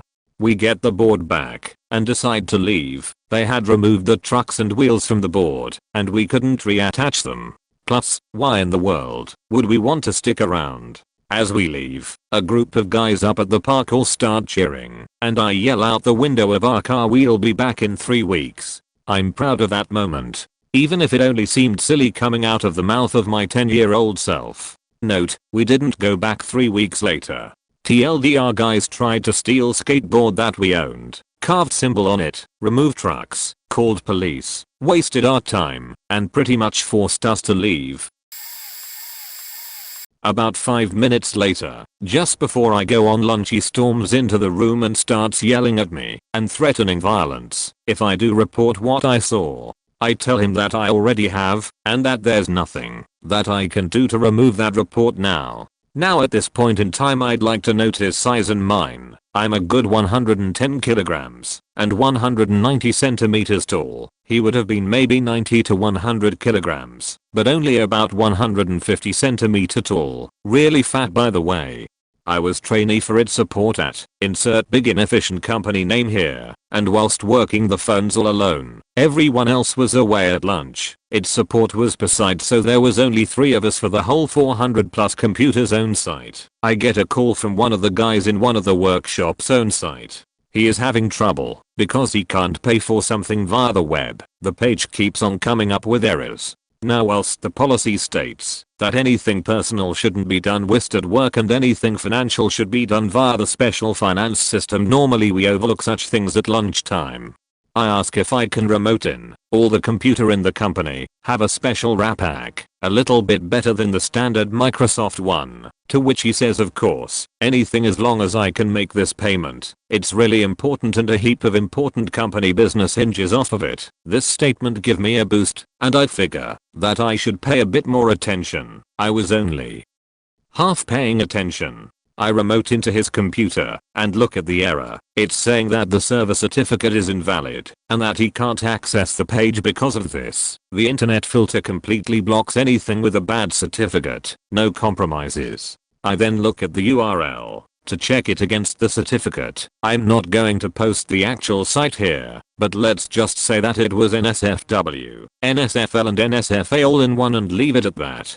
Now, whilst the company was quite liberal about usage at lunch, that is Facebook, Reddit, etc., they had a zero tolerance on accessing porn. I tell the guy this and then tell him I'm going to have to report it. He starts going off at me over the phone, tells me that I'm just a crappy contractor and he could get my contract cancelled and the like. I tell him that he probably couldn't, and that I'm contractually obliged to report what I saw. I then tell him that I cannot help him any further and hang up. After I told him there's nothing that I can do about the report, he punches me in the belly. This causes me to fold up around his fist and fall over. I'm not really a tough person. On the way down I accidentally headbutted his nose, breaking it. He then proceeds to kick me whilst I'm down and then leaves. After I get up, I get a call from security to tell me that they have called the police and an ambulance. I tell them that I'm a big boy, there's nothing broken, and to not bother with the ambo. He ended up getting fired and a 3-month suspended sentence for what he did to me. TLDR, I accidentally caught someone trying to view porn on a company computer whilst trying to help him, and he beat me up for it. I live in a house divided into 3 flats. The guy who lived under my flat was a complete douchebag with short man syndrome. My 21st birthday comes, and I was having a party with a few friends. This was a Saturday, if it matters, and I had put a letter under both of my neighbors' doors to explain I would have friends over in the evening and that at 10 PM we would be leaving the flat and going to the bars as to not keep them awake with the music coming from my flat. Commence my 21st birthday at 8:45 p.m. and short man knocks very loudly on my door. I honestly thought it was going to come off the hinges. I open the door to see short man standing there. He tells me that it is far too late at night to be playing music. He has no children and is a fully grown 30+ adult, no other children in the building, and demands I turn the music off and make everyone leave. I explain it is my 21st birthday and that in just over an hour we would be leaving for the pubs. At this point he starts to push me around and threatening to hurt me. He screams telling me he wants to speak to the landlord and have me kicked out of my home. I ask him to wait just a second, walk 10 feet into my home, and then back to the door. I say, hello, I hear you want to speak to the landlord of this flat. How can I help you? My mum passed away when I was young and left me a fair amount of money that I had used to buy the property apart from a $7,000 mortgage. He got cocky and hit me. I went upstairs, grabbed my mortgage documents and told him to politely fuck off before the police are called. As luck would have it, one of my friends caught the whole thing on camera, which I then passed on to his landlord. 2 days later he was ordered to move out within the next 8 weeks. A coworker at the restaurant I used to work at waited on a family of about 6, 9, all adults, mom, sons, cousins etc. Apparently they started in the bar because all the guests weren't there. The reservation was for 5, if I remember correctly. Once they sat down they ordered 2 rounds of drinks. I remember them being Crown and something. The server had no idea they'd been at the bar for a while. As the night rolls along, people keep trickling in one by one, and they're forced to squeeze into the table, seats 7 comfortably. The server rolled with the punches and continued to accommodate the guests to the best of his ability. They ordered 2 bottles of expensive wine and another round of cocktails. After the dinner, 2 of the men had after dinner drinks and tried to order a 3rd bottle of wine. This was when the server noticed that the woman was having a hard time with her fork to mouth coordination. The men were becoming increasingly unruly and loud, and everyone was glossy-eyed and slurring their speech. Our area is pretty strict with alcohol serving laws, so he went to tell the manager on duty that he thought they were drunk and felt uneasy about serving yet another bottle of wine. This takes a lot of guts sometimes, because the check was above several $100s and this could seriously affect his tip. The manager went over to assess the situation and determined that this table needed to be cut off. The guests proceeded to curse out the manager in front of the other guests, slam their drinks down, and cause a huge scene. The head guy practically chased the manager to the front of the dining room yelling that he'd spent a lot of money at the establishment and deserved the 3rd bottle for free. He went on and on about how much money he has and how he owns his own restaurant in town and knows how to properly treat guests, etc. He screamed that my manager was a piece of shit. Nobody manager making $14 an hour and could make more sucking dick on the corner. He was in his face screaming, so the manager walked towards the phone to call the cops. It really looked like it was about to get physical any second. The drunk guest grabbed the manager by the wrist to pull him from the phone, realized he'd just assaulted a person, and stormed out with his belligerent posse. I think they actually tipped my friend pretty well in the end though. I saw this harpy of a lady lose her sheet in a checkout line at Fred Meyer around Christmas time because she couldn't get a gift receipt after she had completely finished her transaction, paid and regular receipt printed, and ready for the next transaction. The harpy ripped into the clerk for quite some time saying that the clerk should have asked if she wanted a gift receipt and that it's some sort of super inconvenience to her blah blah blah. Fred Meyer is kinda like Target, with more emphasis on groceries than other stuff. Getting a gift receipt there I would think is pretty uncommon. The clerk explained that she couldn't go back and print a gift receipt as the transaction was done. If she wanted one she'd have to go to the customer service kiosk to get one. As this harpy continued to beach I could see that the clerk was being very patient, but she was turning very red. Anyhow, as the harpy was ending her tirade she said with a snippy voice, well, maybe next time you'll ask if the customer wants a gift receipt first. To which the clerk replied very coolly and measured, well, next time, maybe you'll tell the clerk you want a gift receipt first. The harpy's jaw dropped to the floor. She stood in stunned silence for a minute and then spewed a bunch of random huffy noises and turned various shades of red and finally managed to scream, "I'm going to talk to your manager. I'll get you fired for this." And then storms off to the customer service kiosk to go tattle about how she didn't get her gift receipt and that the insolent clerk had dared question her superiority as the mighty customer. The clerk got back to doing her job and checked the rest of us out of the store in a friendly and courteous way. In the distance I could hear the harpy screeching, presumably about the perceived abuse she received from the clerk. Don't know what happened after that. Hope that clerk didn't actually lose her job over it. TLDR. Entitled Harpy Lady Customer Screams at Clerk that she didn't get a gift receipt that she didn't bother to ask for until the transaction was already closed. Clerk sets Harpy in her rightful place. Clerk possibly lost job in process. I work in a pharmacy in the back of a grocery store. We are one of the busiest in the region and our pharmacists are some of the most amazing people you'll ever meet. So just after New Year's celebrations, it's during the evening prescription rush hour. Everyone's getting off of work, our line is ridiculously long, and we are just trying to keep it moving as best we can. I'm manning one of our 2 registers when a customer comes up to pick up a script. Nothing new. What is new is when I tell them that their script has a deadly interaction with another medicine they're on, and, as such, that we need to contact their doctor to confirm they're okay with the risks. The customer just completely and totally loses their shit. So customer starts ranting about how we are all incompetent and how we are challenging the opinions of doctors who are much more qualified than we are. The pharmacists who made the call did so because of legal issues, but that aside they are extremely well educated. Drugs aren't something you can just get a job monitoring. So he's just yelling at me for a solid 5 to 10 minutes, complaining and demanding that we fill his script. I can't. Legally, based on this interaction, we couldn't fill the script. So at this point he starts insulting me, questioning my own education, and asking me where I studied. I gave him the name of my elementary school. I'm in my 20s. So during this time we've just been getting his prescription, so we can give it back to him. During this time he continues ranting, and one brave soul down the line comes up and just taps him on the shoulder, says Happy New Year to you too, and he just responds, "Oh, bite me." So we finally get him his script and he leaves. We keep getting the line out.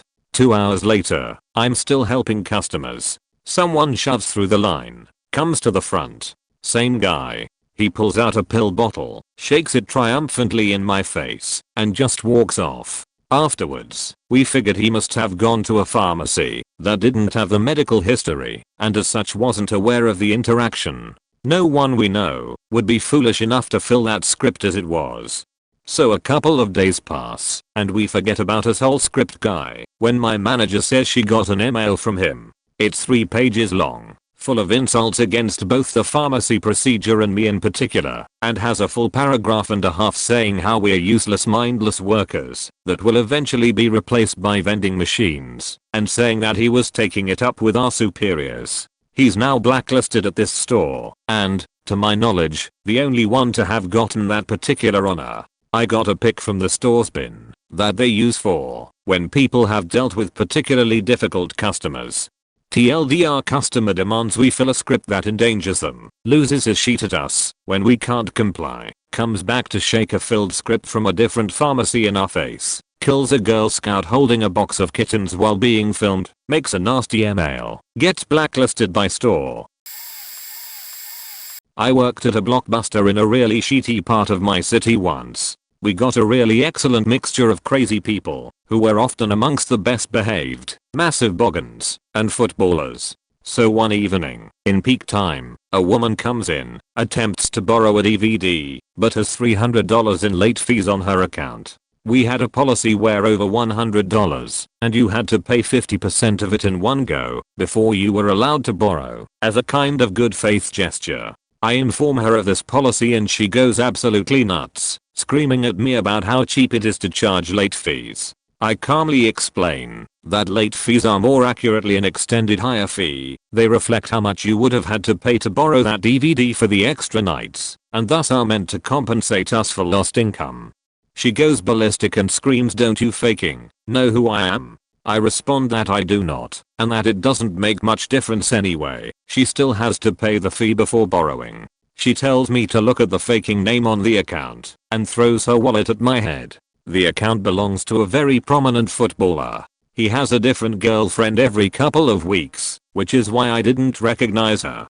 At this point she's screaming about how she's going to get a lawyer and how she's going to shut the store down for being rude to her, and my manager just calmly walks up behind me and says, "Miss, if you can afford a lawyer that good, you can definitely afford the late fee. Get the fuck out of my store or I'm calling the media." A couple of days later, the footballer came in with a different girlfriend. He paid the late fee. Interestingly, this was not the only time this happened. So many wags genuinely seemed to think they were entitled to the whole world for free just because of who they were sleeping with.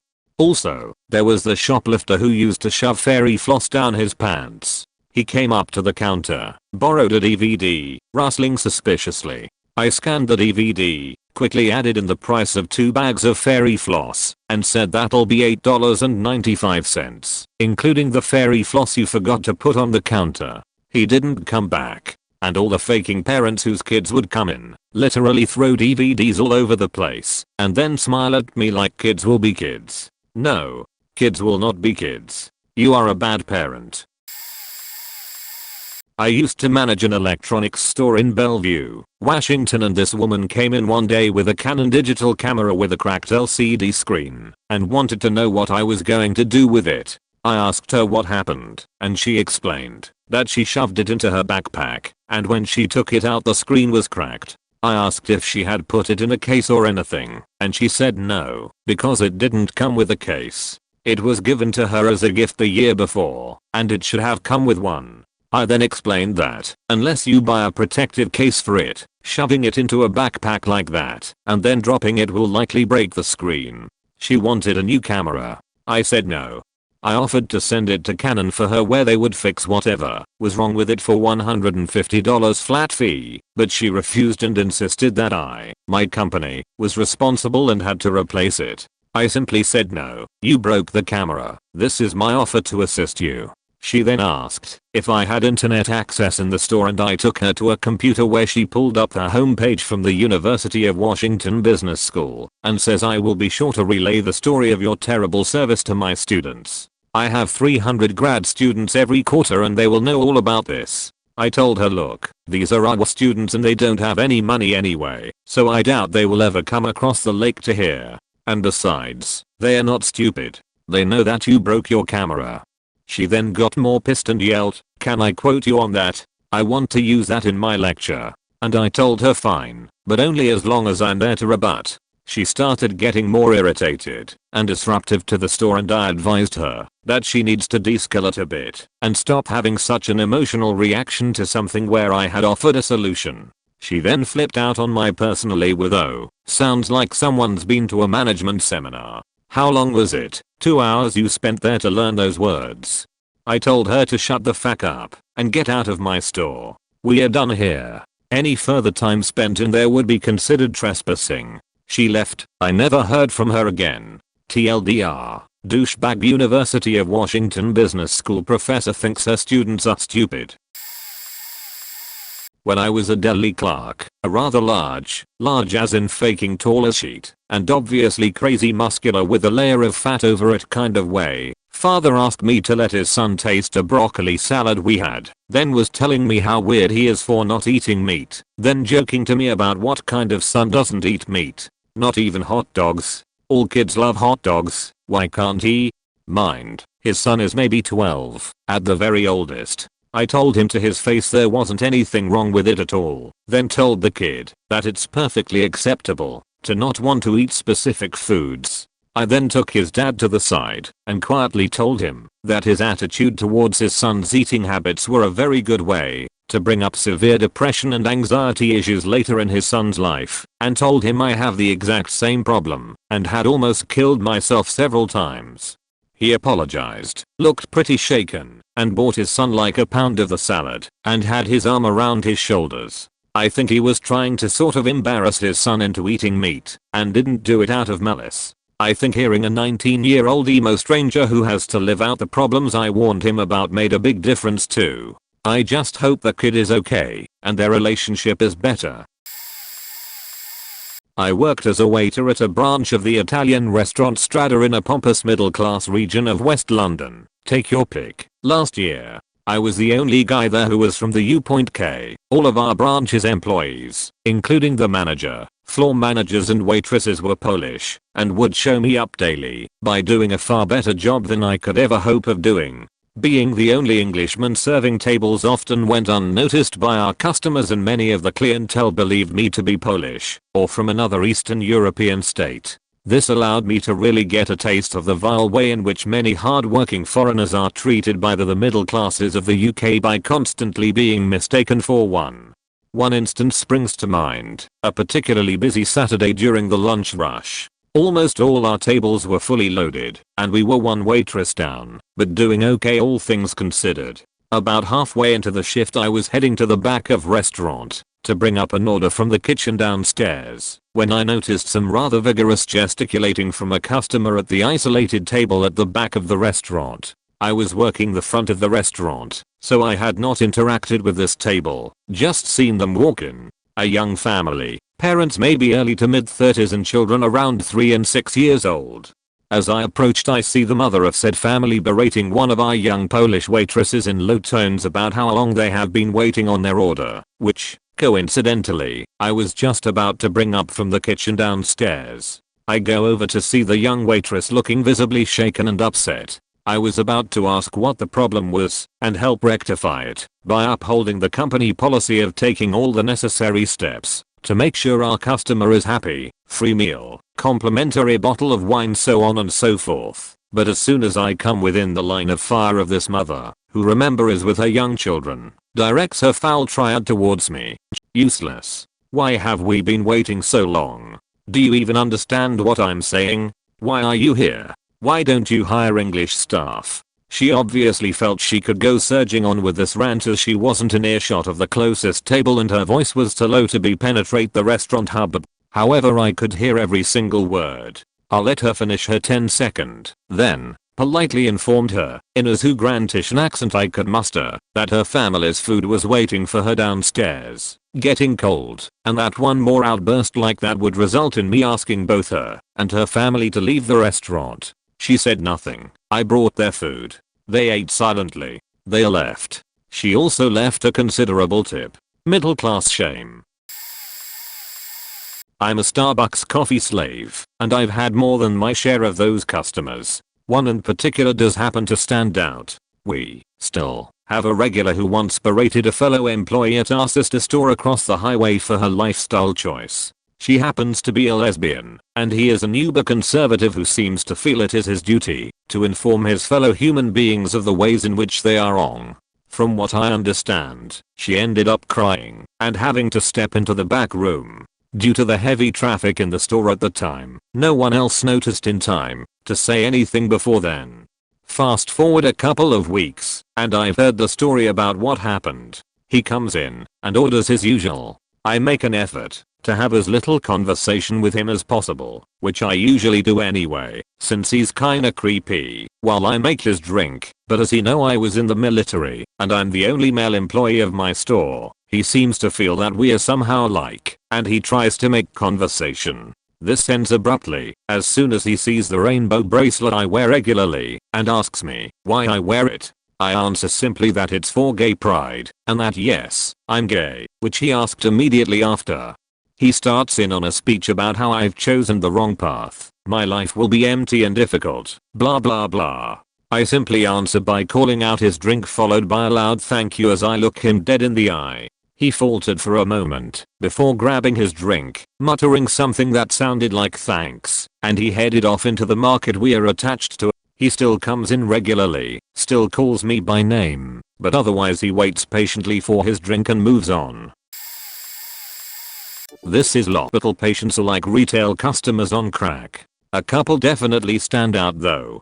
Patient A seemed to think we were a hotel. She didn't like the towels, they were too stiff. She didn't like the water, she kept requesting bottled water. Some CNA, trying to be nice, bought her one from the vending machine. After which, she complained endlessly because no one else would do the same.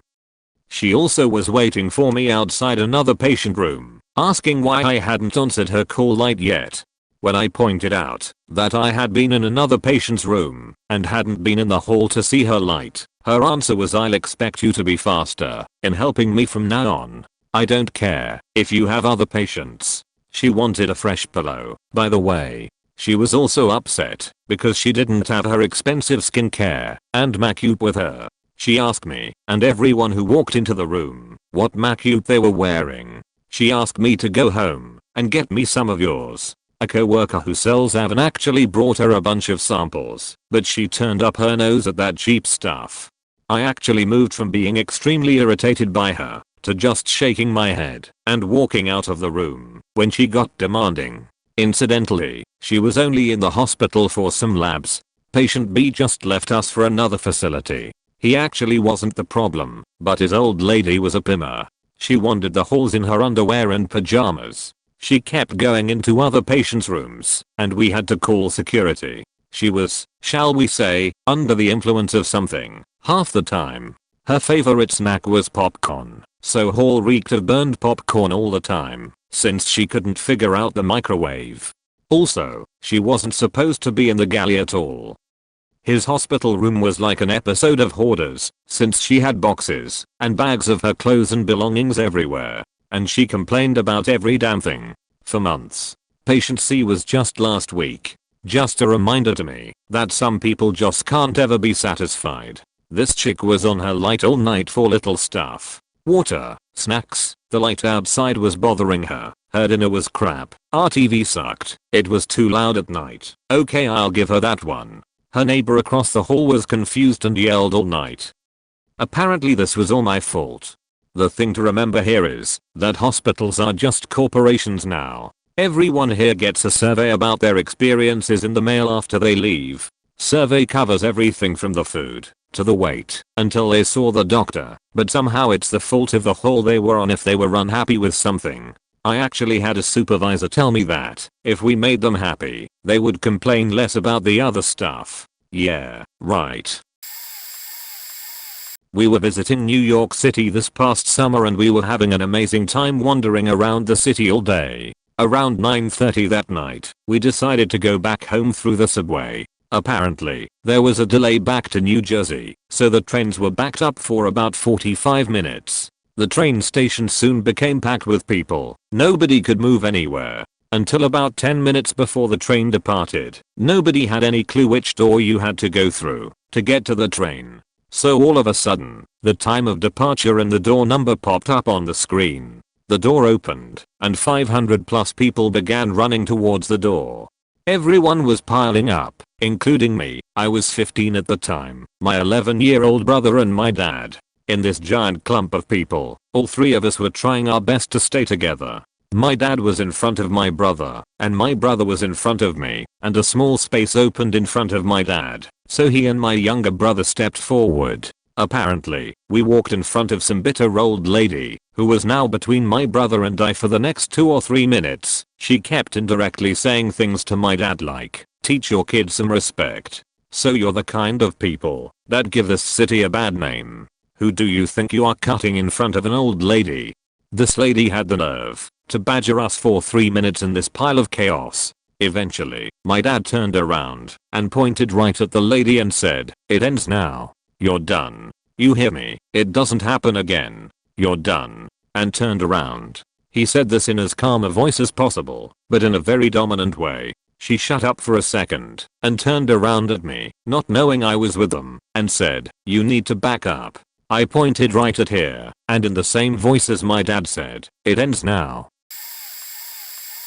Recently, while at a local Italian pizzeria on a very busy night, my family and I were sitting in a both table combo next to an elderly couple who had been there when we were seated and were already about halfway done with their food. We don't really pay them attention at first until the lady starts eyeballing my dad, trying to make eye contact. About 5 minutes later my dad finally caves in and says something polite to break the awkwardness along the lines of, "How are the meatballs?" Referencing her large plate of spaghetti and meatballs she was almost done with, she responds with something along the lines of, "Oh, they're okay, not great though. The diameter of the meatball doesn't really complement the curvature of the plate. I'm Italian and used to be a waitress, don't worry." Let me start first off by saying these were the greatest meatballs I've ever had in my life, so I have no idea what this crazy lady was talking about. After ranting for a good 5 minutes about how the food was bad, the waitress comes over to their table and offers to give them a box and their bill, and of course, she brings up the unsatisfactory meatballs. The waitress then says that she apologizes if the food was up to par and offered to talk to the chef. This apparently isn't enough, and she then starts bitching about how they charged her for her refills, and how this isn't New York, and how their cups are tiny as hell, and how when she pays $15 for a plate of spaghetti the least you can do is give me some damn refills.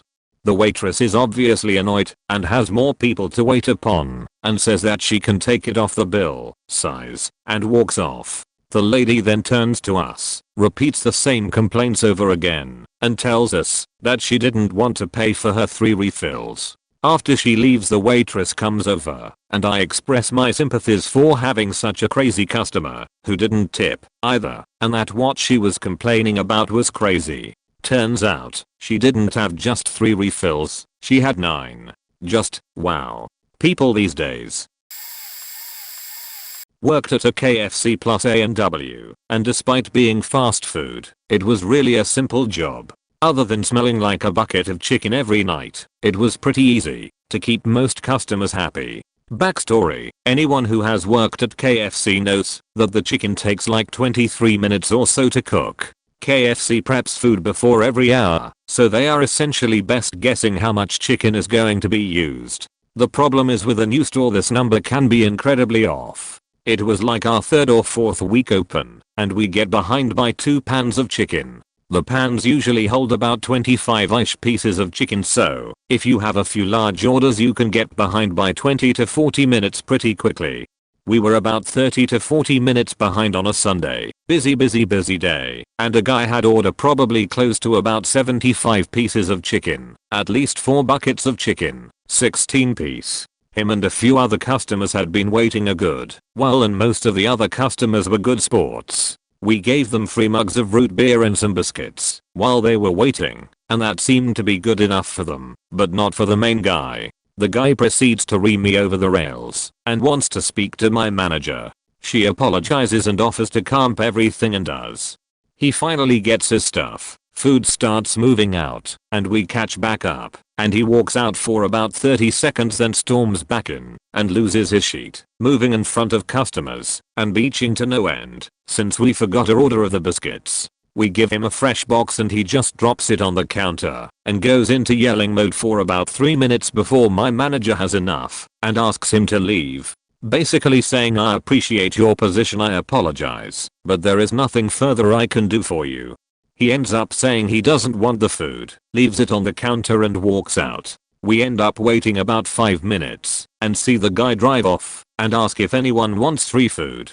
2 high school kids end up taking all of it since no one else wanted to speak up. TLDR, chicken was taking a long time to cook at KFC and customer upset at the wait ends up getting comped, going into rage mode, and just leaving all the free food he got.